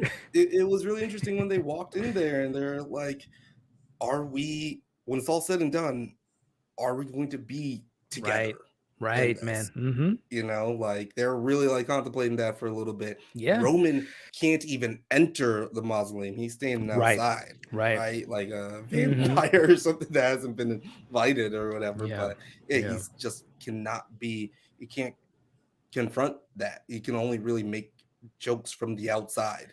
You Right. can't go in. Right. And I was like, man, that's sad as hell, man. Mm-hmm. That's really Mm-hmm. sad. That line about cat food Ozymandias is I was like, that's and I mean, no one talks like that. No one is No that one, witty yeah. That's so it's this quickly. Aaron Sorkin writing where everyone is the smartest Right. person in the room and has this pinpoint one-liners. But they're perfect. They're perfect. They come in at the perfect time. But you're so right. They're It's just really like no great. one's ever that on the money. But within, yeah, so we talked about the Shiv scene here, but then we also pivot over to, again, at this point in time, you think that these kids would be maybe growing closer together. They're realizing how close life is to ending at any point, at any time, and you can be at the highest point of your career and fall and have your largest fall. But we have Ken, man, going up to I love this line, by the way, 9, as we have Ken going Beautiful. over I to already know. Hugo, and he's talking about, hey, Hugo, I want this deal to be dead, man. We need to kill this deal with Lucas. And Ken's like, you know what? I'm going to, after we kill this deal, I'm going to be the king. And Hugo, I need some dogs. And Hugo says, woof, woof. Woof, woof. Come on, man. I'm said, loving it. You can come with me. Yep. But you will be a dog. Yep. And the scraps on the table will be millions. Yeah, man. Woof, woof. That just goes to show you, man, there's no time to grieve in this family, man. Things, the play must go on. I love that line. Again, we're just seeing the beginnings of the war of alliances taking place. Ooh, I love that line so much, man. I mean, he's got a roster so far, 9. I mean, so far, Ken, if everything goes his way, which I don't think any of these players are going to win besides Greg. Right now, Ken has Colin security, who's protected his dad all these years. It seems like, because when they had the small conversation, Colin didn't like it, but he was like, yeah, I'll work for you, kid. So it seems like he has Colin for his security. Now he has Hugo, someone we know that works that side of the business and had done a good job at doing so. I don't know. I think Jess might be gone, but I don't know who else he's going to pull on his team, man. But he has a nice little roster, more so than Rome, because Rome has no one right now. Rome's the only horse that doesn't have any, people to back him up. Ken is an outright threat right now. And yeah. It was just like a very determination in his eyes. And I love the cinematography in this show. Yeah. But like, there's this moment where he's just watching people like just fold up the chairs, right? And I don't know that, and he was just like very observant about everything. And it was just that really quick shot of just like him watching the people pack up the chairs and then him being like, all right, time to move, time to make moves. And I really appreciated that. I was like, yeah, he's focused, he's ready to go, and I'm really excited to see what comes out of that. Me too, man. And just to even go back for the whole Colin of it all, I think it is smart on his part to recruit Colin, because we all know when it comes to what actually happened with that kid that died in season 1, Colin was the one that covered it up. So he knows Ken's darkest, essentially, at least from an audience, that's the darkest thing we've seen Ken do. So it's a smart idea to recruit the guy. It's kind of that mafia Goodfellas situation. You keep your enemies close, man. So smart move on him to recruit someone that has all this dirt. But getting to the dirt of it all, let's just wrap it up, 9, with the conversation at hand going on at this wake, as we have Mencken. He's the situation between the kids, or at least right now, Ken is like, all right, man, I had a good speech, Mr. President. Things are looking good. Can we work together? Can we kill this deal and do business together? And then Mencken says, yeah, I'll try. And we'll see. 9, it was almost like a clown show, because we get Greg comes out of nowhere. Hey, Mr. President, how's it going? My name's Greg, I'm working at ATN. And then in comes Connor, goofy ass. Hey, Mr. President, how are we doing? And then Shiv comes in and steals him. I was hoping that Kim was like, damn it, to like yell or something. It was just so funny watching this political scheming and everything going on. Shiv comes in, takes the president, or soon to be president, pending litigations, takes him to her man, Lucas. They have a bit of a conversation. We talked about it a couple weeks ago, 9. Alexander Skarsgård is such a great actor, because when we see him, always seem to be on point. But he's kind of cracking at the beginning. He's kind of stumbling over his words. He's talking over Mencken the whole time. I'm like, dude, shut up. let him talk. But I guess it worked, as we'll talk about later, but he's definitely dropping the ball. Shiv's kind of looking at him like, dude, just please shut up right now. But when he saw that he was kind of losing the conversation, he threw in the offer of the CEO.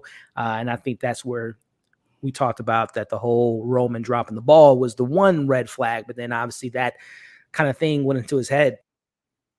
I can't do business with them, but I might be able to do business with this gentleman, especially the comments that was made by Lucas earlier in the episode about who Mencken might stand behind. White man, blue eyes, and all that stuff. So some interesting dialogue there. But we wrap it up, man. Well, I guess before we wrap up, because this is an important scene I want to get your thoughts on. Number one, everything I just discussed, but your thoughts on the conversation between Tom and Shiv as they're having drinks and she's drinking wine and we know she's pregnant and Tom's like, what are you doing, honey? She didn't really drink nothing though, right? She it didn't seem like. I think it was just like. I mean, you could probably drink like that. Yeah, much, I mean, right? she's not gonna. Like, for sure. It's not gonna be nothing, but it looked like at that first one, it was just like, to my lips. Yeah, and seeing. But Tom, let me know how you feel about all that, man. Figured that out. I mean, he again. It was just hours before that he found out that she was pregnant. In the whole grand scheme of things. So and he been going, working or whatever, he been tired or whatever. And Tom wants to be with Shiv. I can see that, right? You think he still wants to be with her? Yeah, absolutely. And not much to say, like Tom is down and willing, but again, it's as it always been, it's going to be in Shiv's court here. Right. Shiv is liable to fire Tom if she gets the CEO position. Like, who knows? But I don't know. We'll see though. Were you surprised by the level of sympathy that Shiv gave him when she allowed it's a really nice moment again between the two as far as their how toxic they've been the last few weeks and throughout the season and throughout the show. But Tom has a moment to break down. I don't know if we've ever seen him break down like this emotional and never really understood the true, if he really did care for Logan. Like he told Shiv something pretty pivotal where he was the last person to see him when he was passed away in the bathroom, and he didn't say goodbye to him, and he feels bad for not going to the funeral because of this tension between the two. And Shiv takes that as kind of an apology because he does say sorry, and she allows him to go back in their place. So the question I have for you now, when it comes to the battle next week of Shiv, Lucas, Mencken versus right now, it seems like Ken and Rome, but I doubt that friendships and brotherhood's going to stay strong. But do we see Tom and Shiv coming out on the other side, Nine, after all the stuff we've seen through the show, but especially these last few weeks? Yeah, that's hard to say because, again, I think there is definitely compassion being shown all around in this episode, but since they're all playing the game, really, she could have been like, I don't think you need to be here for this right now. You might be getting in the way of what I'm trying to accomplish right now. So, go home. But, like right there, Sarah Snook acting hell, like I can only see a compassion on her face right there, and she's looking at him very lovingly, like very concerned, and if that's that's what I'm picking up on. So I think that she's gonna I think they could patch this all up again. Man, that's That's a tough one, Nine. I don't know, man. There's some hateful things. I don't know if they. I think you're right. I think Tom does want to be with her. I think he does love his wife, but I can't say the same for Shiv, man. I really don't see. Like you mentioned, there is compassion. I think she likes him, but I don't know if she loves him per se. It's going to be interesting to see how it all plays out next week. But as of right now, they seem to be at least working on the same side. But when push comes to shove, we'll see how that plays out. But as we kind of pivot towards the end of the episode, we have Roman leaving again, and well, actually, even prior to that, his big brother kind of comes at him, lets him know he dropped the ball. Big brother tells him, "Yeah, you messed up, little bro." And he's like, "Oh, hold on, man. Can you like, no, you messed up." He calls it as it is. He Mm-hmm. needed that truth serum. He wasn't holding back. He said, but he lets Mm-hmm. him know in this moment, we're going to war, and we're not going to war with just anyone. We're going to war with our own family. He lets him know that Shiv and Lucas are working together to get the deal back together, and right now they seem to be, like I said, understandably so, to be working on the same side. But I love how Ken was, again, the killer Ken was like, "No, bro, you effed up, and I'm not gonna Mm-hmm. sugarcoat it. It was pretty bad. You made us look Yeah, bad. You killed the deal with Macon." Megan. Yeah. Essentially, what he said. He said, I should have never let you talk me into it, but here we are. We made the bed. We must lay in it, and now they're ready to go to war. And he said it's gonna be tough. He said, "Listen, little bro, Mm-hmm. I'm gonna get my hands dirty. I just need to know that you're gonna be on my side when it gets to that moment." So, Yeah. siblings fighting, it's gonna be a I mess, man. did appreciate that The because honesty of it like all. right. Yeah, that was that was good. Like again, it was just like vibing right off of like Kendall's ambition and how determined he was, just like I don't really care about your feelings right now. Yeah, And ooh, yeah, we're gonna be eating meatball burgers. We're gonna be eating meatball burgers next episode. So yeah, you gonna be here or what? You ready to do it? So yep. uh beautiful. Yeah, beautiful acting. Like Yeah, across the board, man. As you just alluded to, Shivs gets the call. I don't know. I think it was more so less of Manson's lack of confidence in himself and pitching this idea. I think it was more so than Roman dropping the balls. So essentially, to wrap up the episode, we have Lucas calling Shiv and telling him it's a yes. The deal's going to be in place. We're going to be I'm going to buy Waco. We're going to be working with the president. I think Shiv's going to get the short end of the stick, and Greg's going to step in. But again, what I'm going at is I don't think it had anything to do with Madsen and his speech to Mencken earlier. I think it had to do more so with Rome dropping the ball than anything. hmm But speaking to Rome, man, wrapping up the episode 9, Rome leaves. Carl is playing this video. It's going viral that yikes. he dropped the ball. It's all online. The tears are online. But Rome walks out, and finally, 9, I've been talking about it for weeks, that shot that was in the trailer of hmm him in the middle of the streets and people rioting, and we finally see that. And he is going down this path of like destruction where he just wants to get, we know he does the thing where he always has his dad lingering over him of being a screw up, and the whole video that kid sent him a couple weeks ago of him being a screw up, but now he wants to feel it emotionally, physically. I Someone mentioned the cops shooting him. I thought someone was going to actually beat his ass a little bit more when he's in the streets being disgusting to those people marching in the streets. He's calling them out, hops the fence and bumping into people. It was a pretty intense hmm ending, man. What did you think about this ending, and what it could potentially mean for Rome moving forward? Is he just completely off the rails? Is he just gonna he knew he messed his opportunity, his 15 minutes of fame, he let it squander, and he's just now on a path of destruction?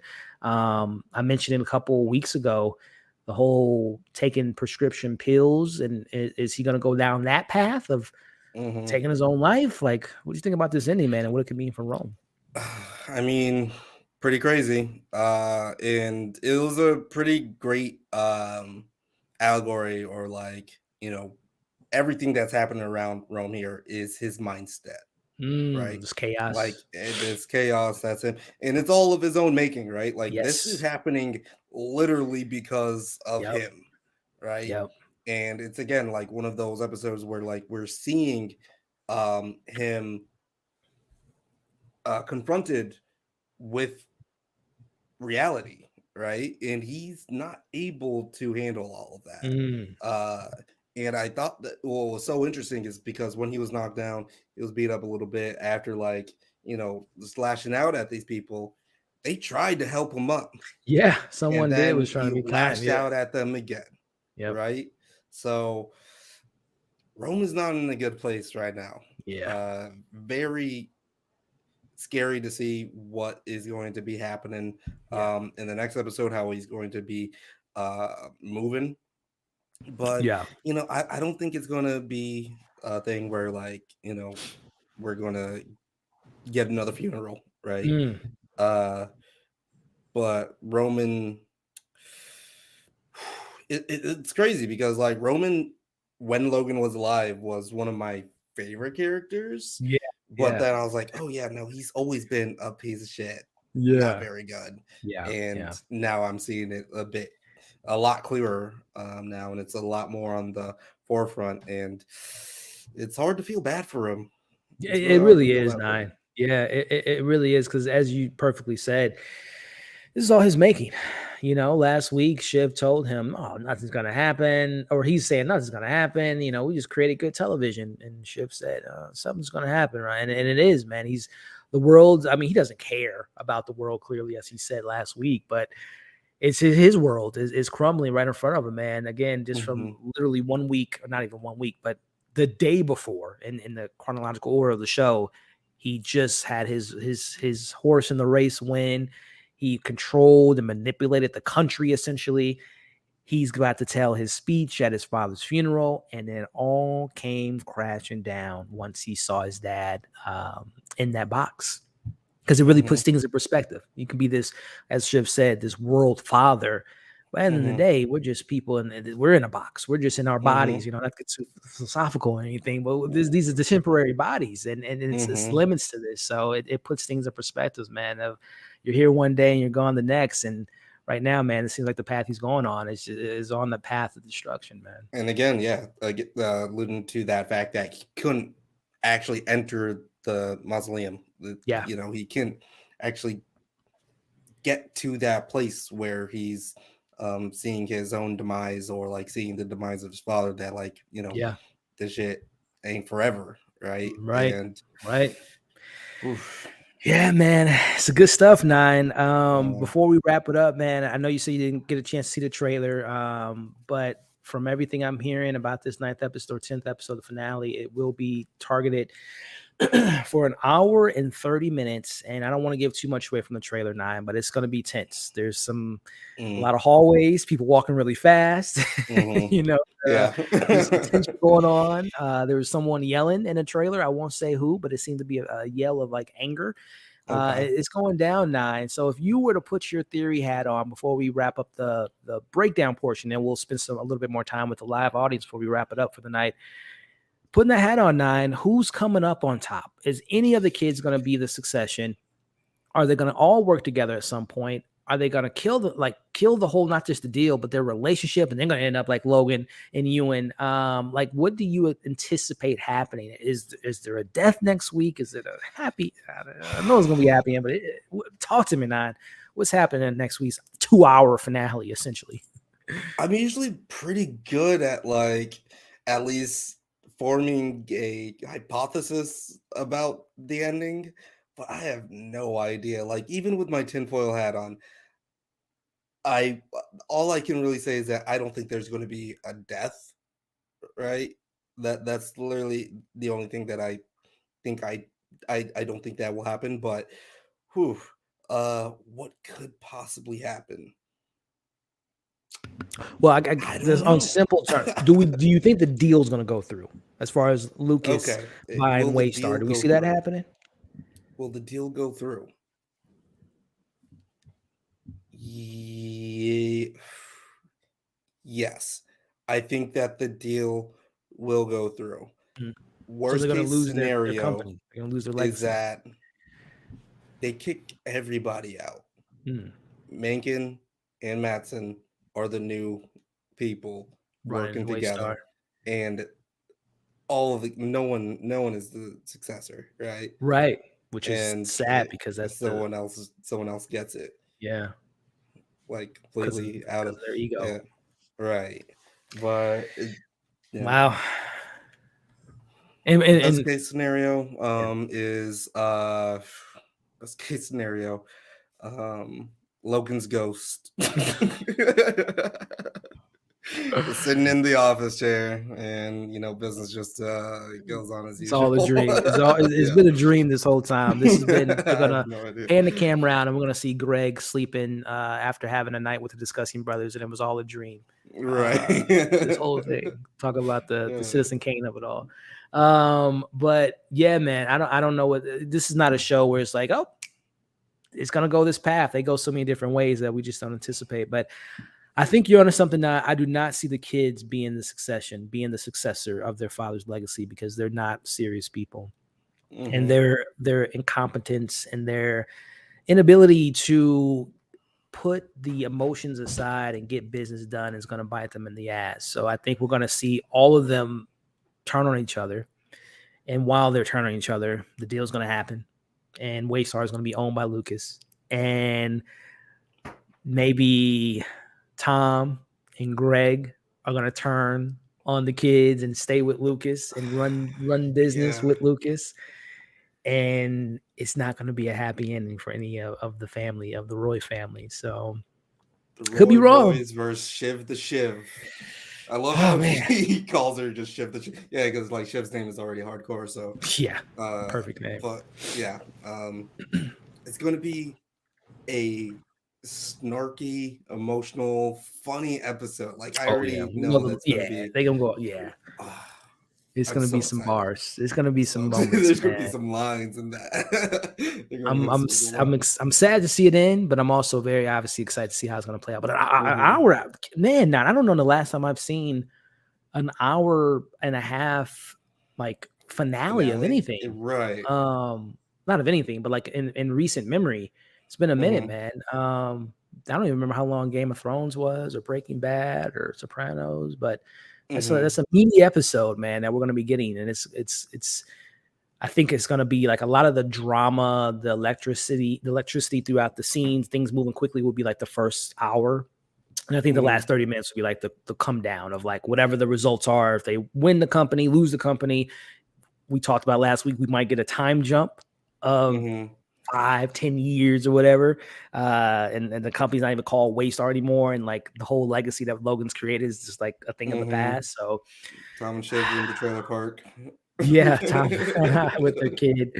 Man, I don't know, man. I'm excited, Nine. But wrapping up this breakdown, but staying on live for maybe 5 or 10 minutes. Thank you guys for watching the breakdown portion. We're still live. So again, if you want to join us on next week's finale, definitely join the live party. But before you guys leave this video, share, comment your thoughts on the episode, me and Nine's commentary, like the video, subscribe to Nine's channel, and we hope to see you guys next week in the after show breakdown. So catch you guys in the next video. But we're still live, guys. We're gonna answer a couple questions and call it a night.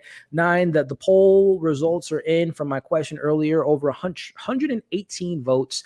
And as it stands right now, the winner of the best speech at Logan's funeral goes to my boy, Ken. 50%. Really? Yep, I'm looking at it now. Let me go ahead and end the poll.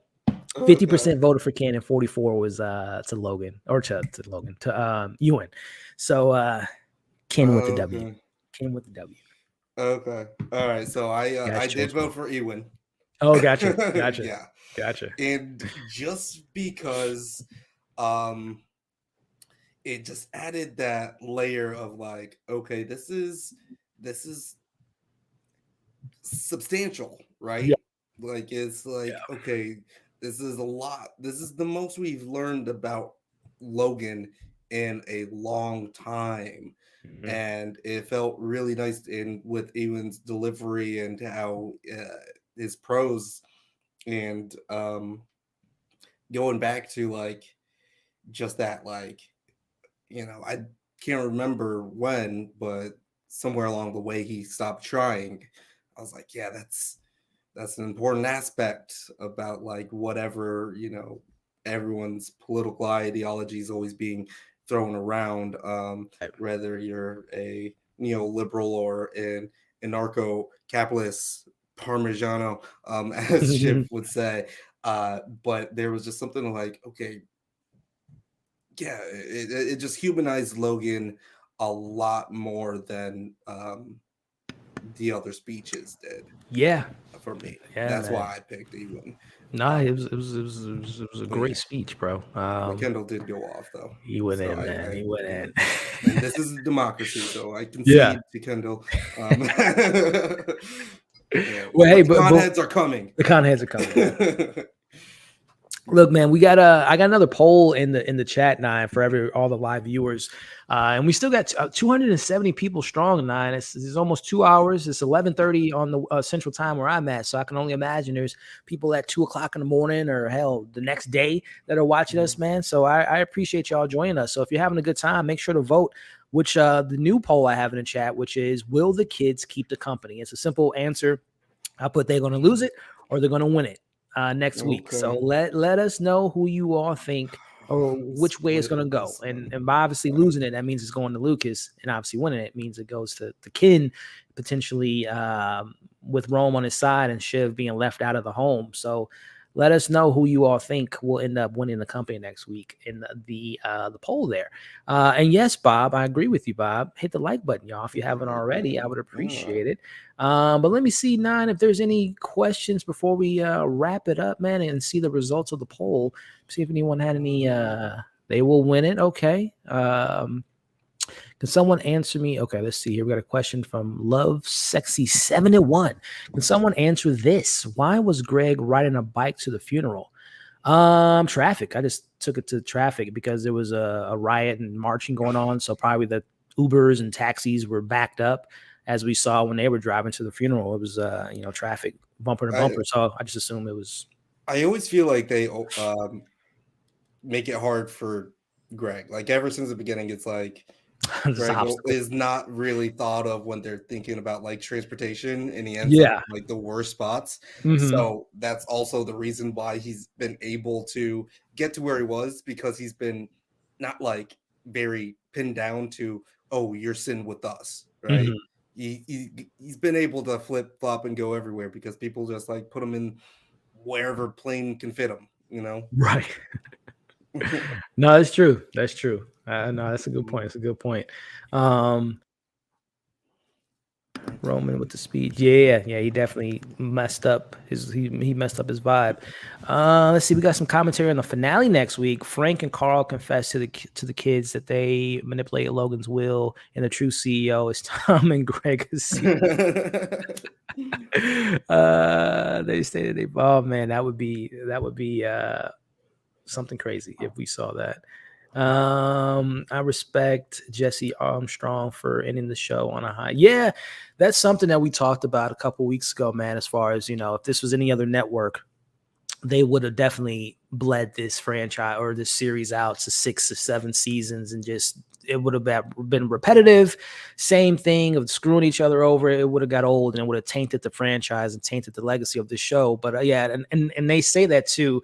Us Americans, when it comes to shows, we and movies and franchises, we just keep on doing that. But a lot of the non-American writers, especially like British shows or London shows or European shows, they end like 2-3 seasons, like BBC shows, they don't go more than like 3 seasons.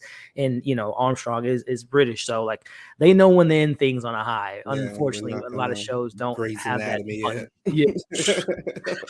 I And just saw have it just go on forever. something on TikTok talking about Grey's Anatomy. It's like the white person's One Piece or something like that. It was just like keep on going and keep on going, thousands of episodes. One Piece is actually hopefully coming to an end soon, and we'll get that answer. But Not I did my feet in anime when I was in high school or middle school. I used to watch like Dragon Ball Z and stuff, but that's like the extent of it. I'm so behind on like what's the big one that people are watching? Demon Slayer and what's the Attack on Titan and One Piece and all that stuff, man. yeah, I'm like so behind on that. Are you a big anime fan? I didn't know you were big into anime. yeah, I am actually. Like, I really enjoy it. I actually did just catch up a lot. And watch a bunch of series and Hmm. everything and just binge that. But Hmm. again, like, yeah, I did get into anime and manga when I was like in middle school. And I Yeah, remember yeah. like having the few volumes of One Piece, Hmm. right? And I was Yeah, like, yeah. oh man, this is going to be ending soon, guys. 20 years later. Like, oh, literally, it's been so long, Yeah, and man. we're just now nearing the close of it. So It's yeah, crazy. it's crazy. It's a lot to get into. Yeah. That's why it's kind of intimidating. That's why I kind of haven't revisited it. But one of these days, yes, visuals. It pisses me off as a fan of both shows that next week is the finale for both Barry and Succession, which to me is crazy that HBO, like, I don't know, I feel like that's like eating the snake, eating itself. It's like so silly to me. And now they're going to be Max.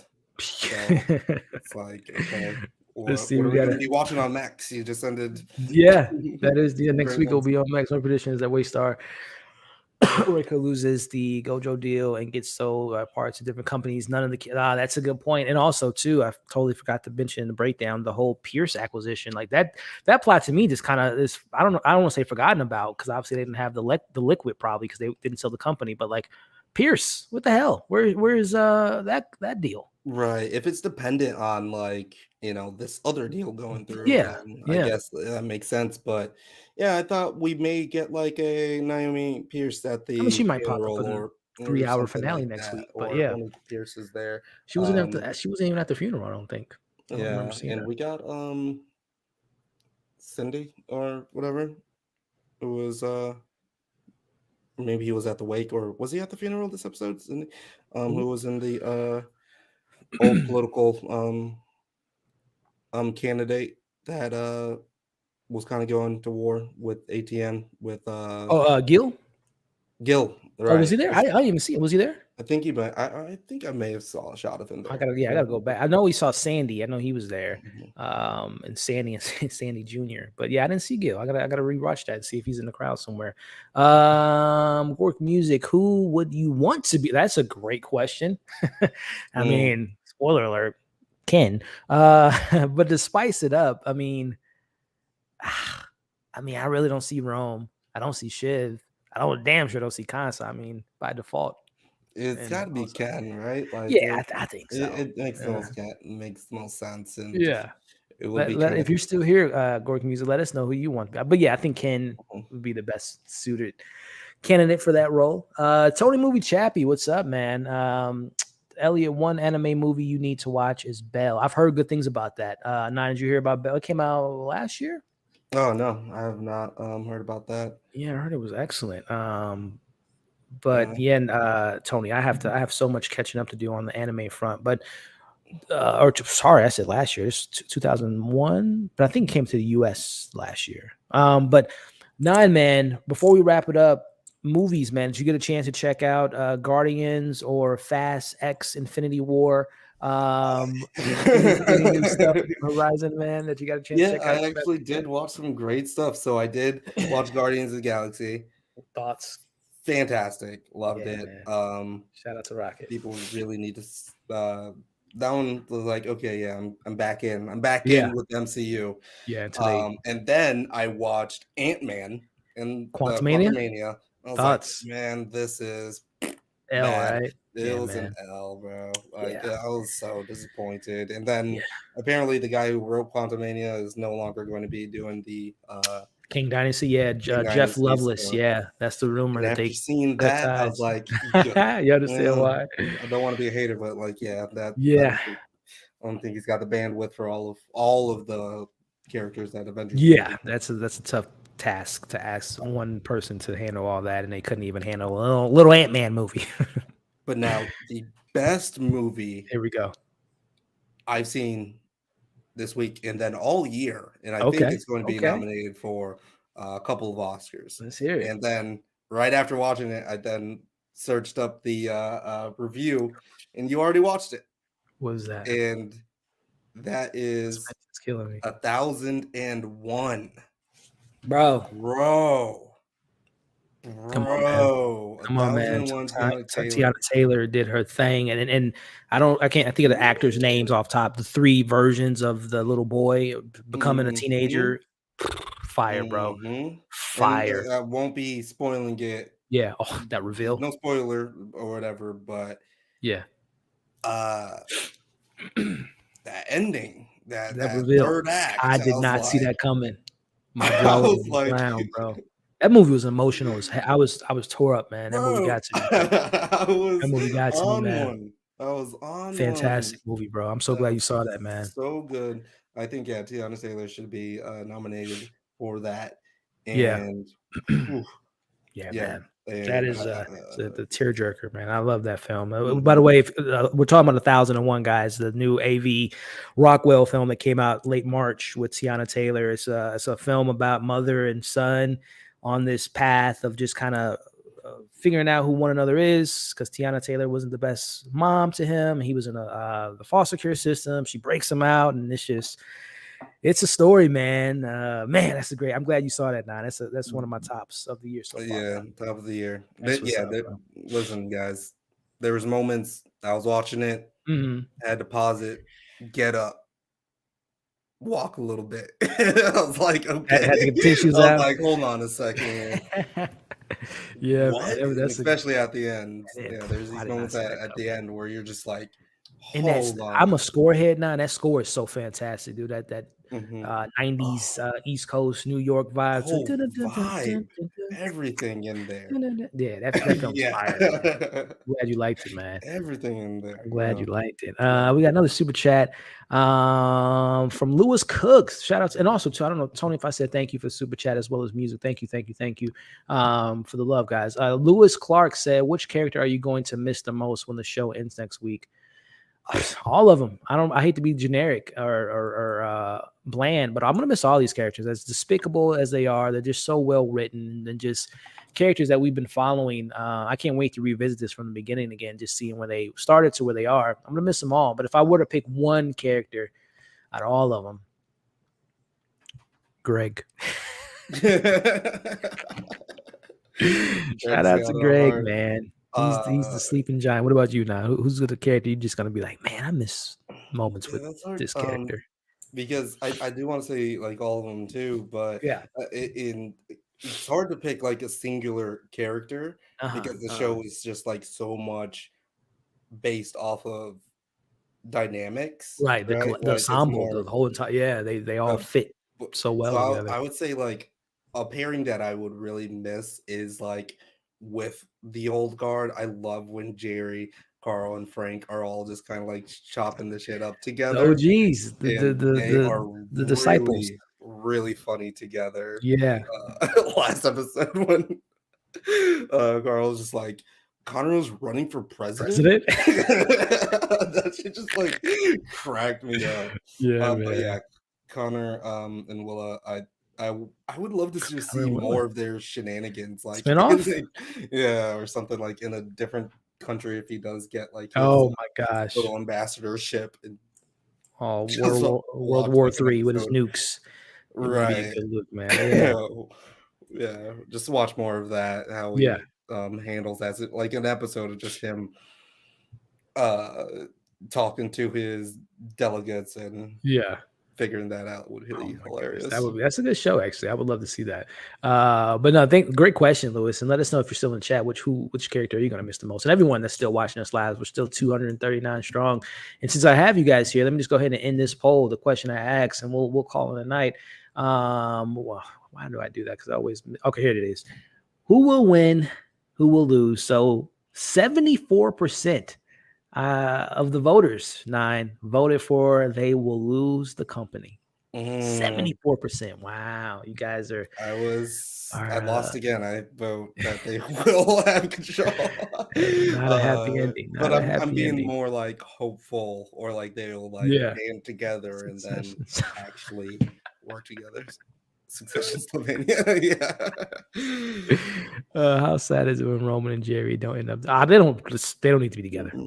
Jerry needs to stay as far away from that freak as possible. That pervert, little Chucky doll. Roman's a mess. So stay away, Jerry. Stay away. You go, They woof need to woof. bring that one dude back that Roman was like talking to when he was at that like business seminar.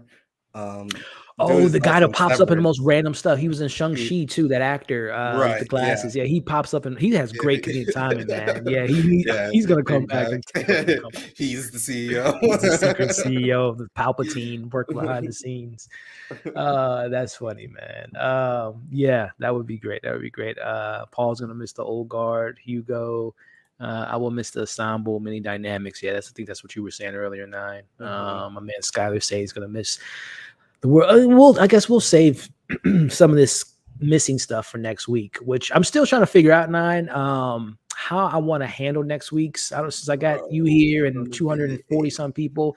It's an hour and a half, so it's going to be 9:30-ish. And I take notes, so I pause it a lot. So it's like 9:45 that I'm going to end, and then it'll probably be 10 when we go live, and then it's going to probably be like 3 hours worth of talking. So I'm still trying to navigate. I guess I should put another I'll poll. be here. You'll be okay. I'm gonna say another poll. It's got to be a 4-hour 4 hours. like I'm willing to because do I'm that. I'm gonna be honest, man. I'm gonna miss that Barry's gonna be on, so I'm gonna miss the Barry, and hopefully I won't get any spoilers text to me of what happened. But yeah, I guess we'll figure it out.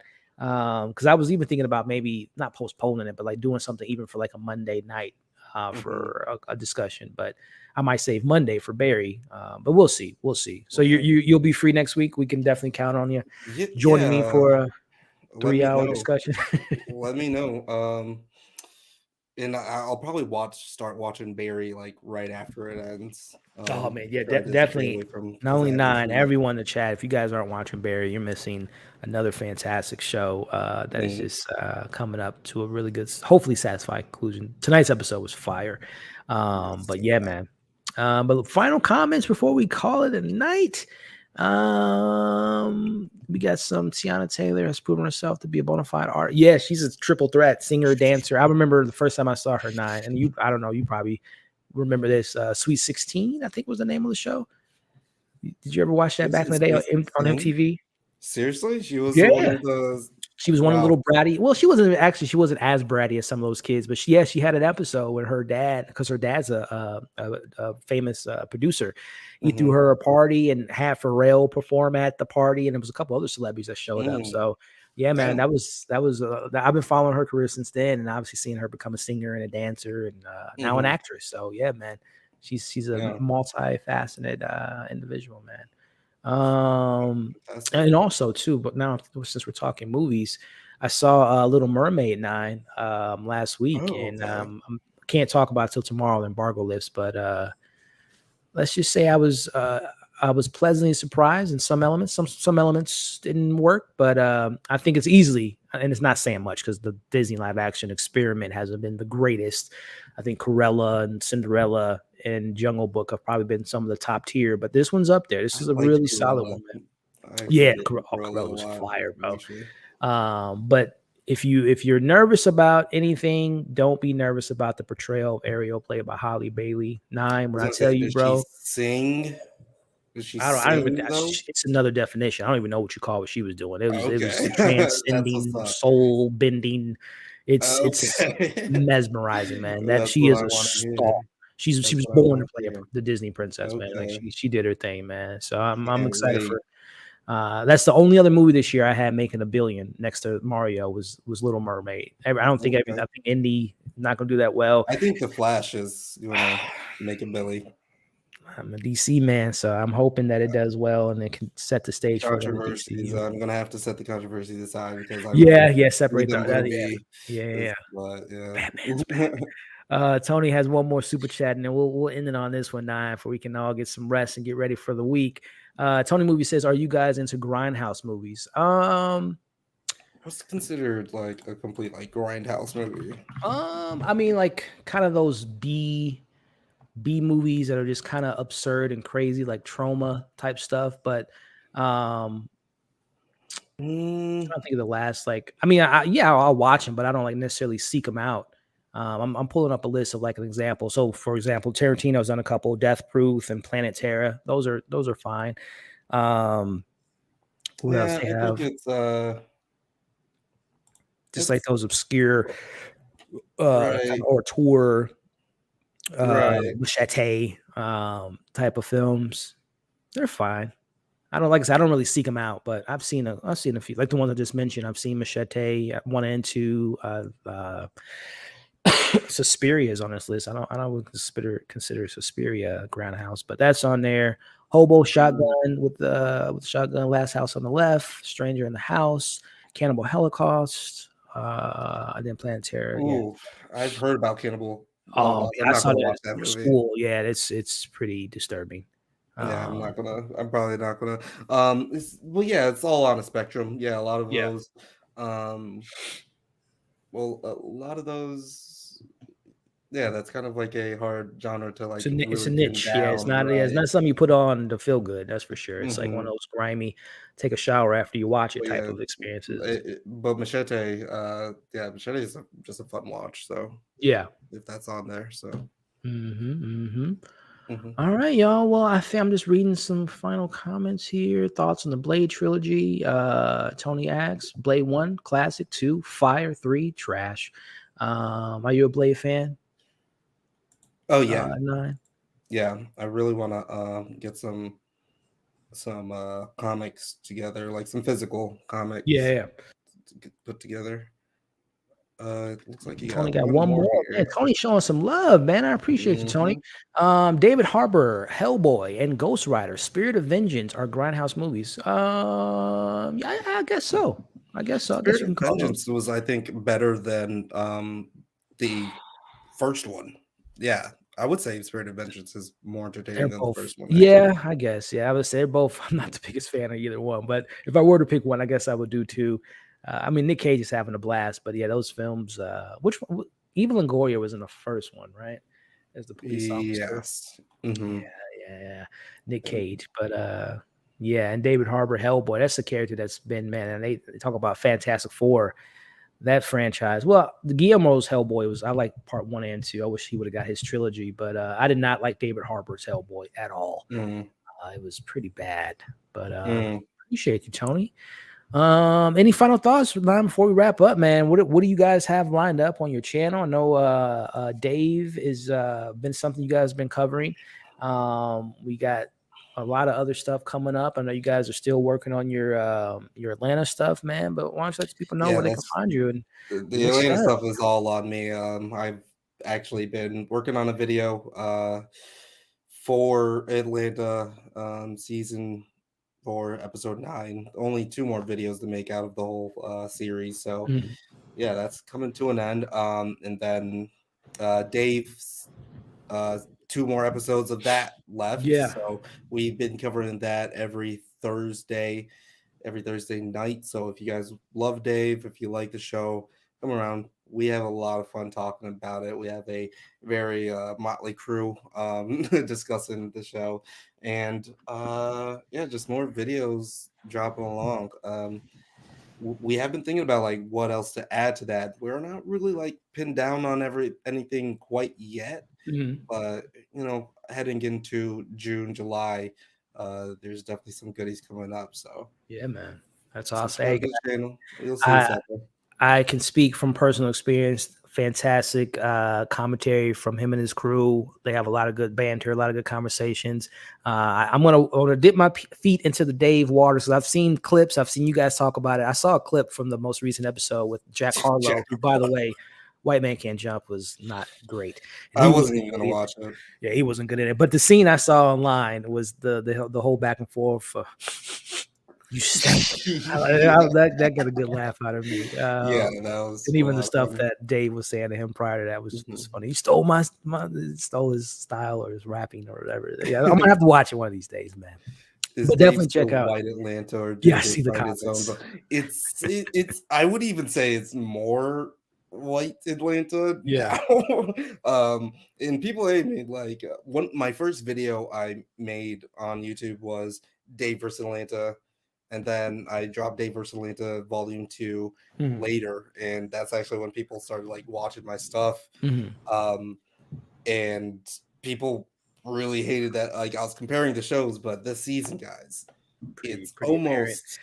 Almost like it's so on apparently purpose. like following a bit of that Atlanta formula, because like Mm. season 3, just like Atlanta, they Oh, they're in that on tour. territory? They're on Oh, tour. very kind of okay. And they Hi. even have an episode in Atlanta. I got a new video of the first like 3 episodes of Dave if you want to kind of like introduce yourself to it. I think it's Mhm. a pretty good start. Mhm. But it's a good show. It's a funny show. But yeah, there's a lot of things that you could call it the Yeah. White Atlanta for. So I don't know. That's great, man. Well, definitely check out my man Nine's commentary on Dave and all the great stuff that they cover over there. And on that note, guys, keep safe out there. The weather's getting nice, so definitely enjoy the summer season as we're approaching that. And as far as the week here, Little Mermaid, well, I'll be dropping that review tomorrow. And then there's a couple other screenings. The Blackening I'll be seeing hopefully soon. I wanted to see The Flash. I was hoping that it came out here to Missouri, but because they're doing a bunch of screenings tomorrow for The Flash in various different cities. But it ain't here in Missouri, so I'll be seeing that next month with all the fans out there. But anyway, Little Mermaid, excited for you all to get my thoughts on that and obviously come out on Friday. I did a lot of coverage for Fast 10 over the weekend. Did like a solo spoiler discussion, the ending explained. So definitely check out those videos if you guys are fans of the family that seems to never end, and no one ever stays dead in that franchise. So definitely check out my Fast X commentary. And for myself and I, man, you guys have been awesome. I appreciate the super chats, the comments, the likes, the shares, all the stuff. You guys are awesome. And we will catch you guys on the next video. Peace out. Peace.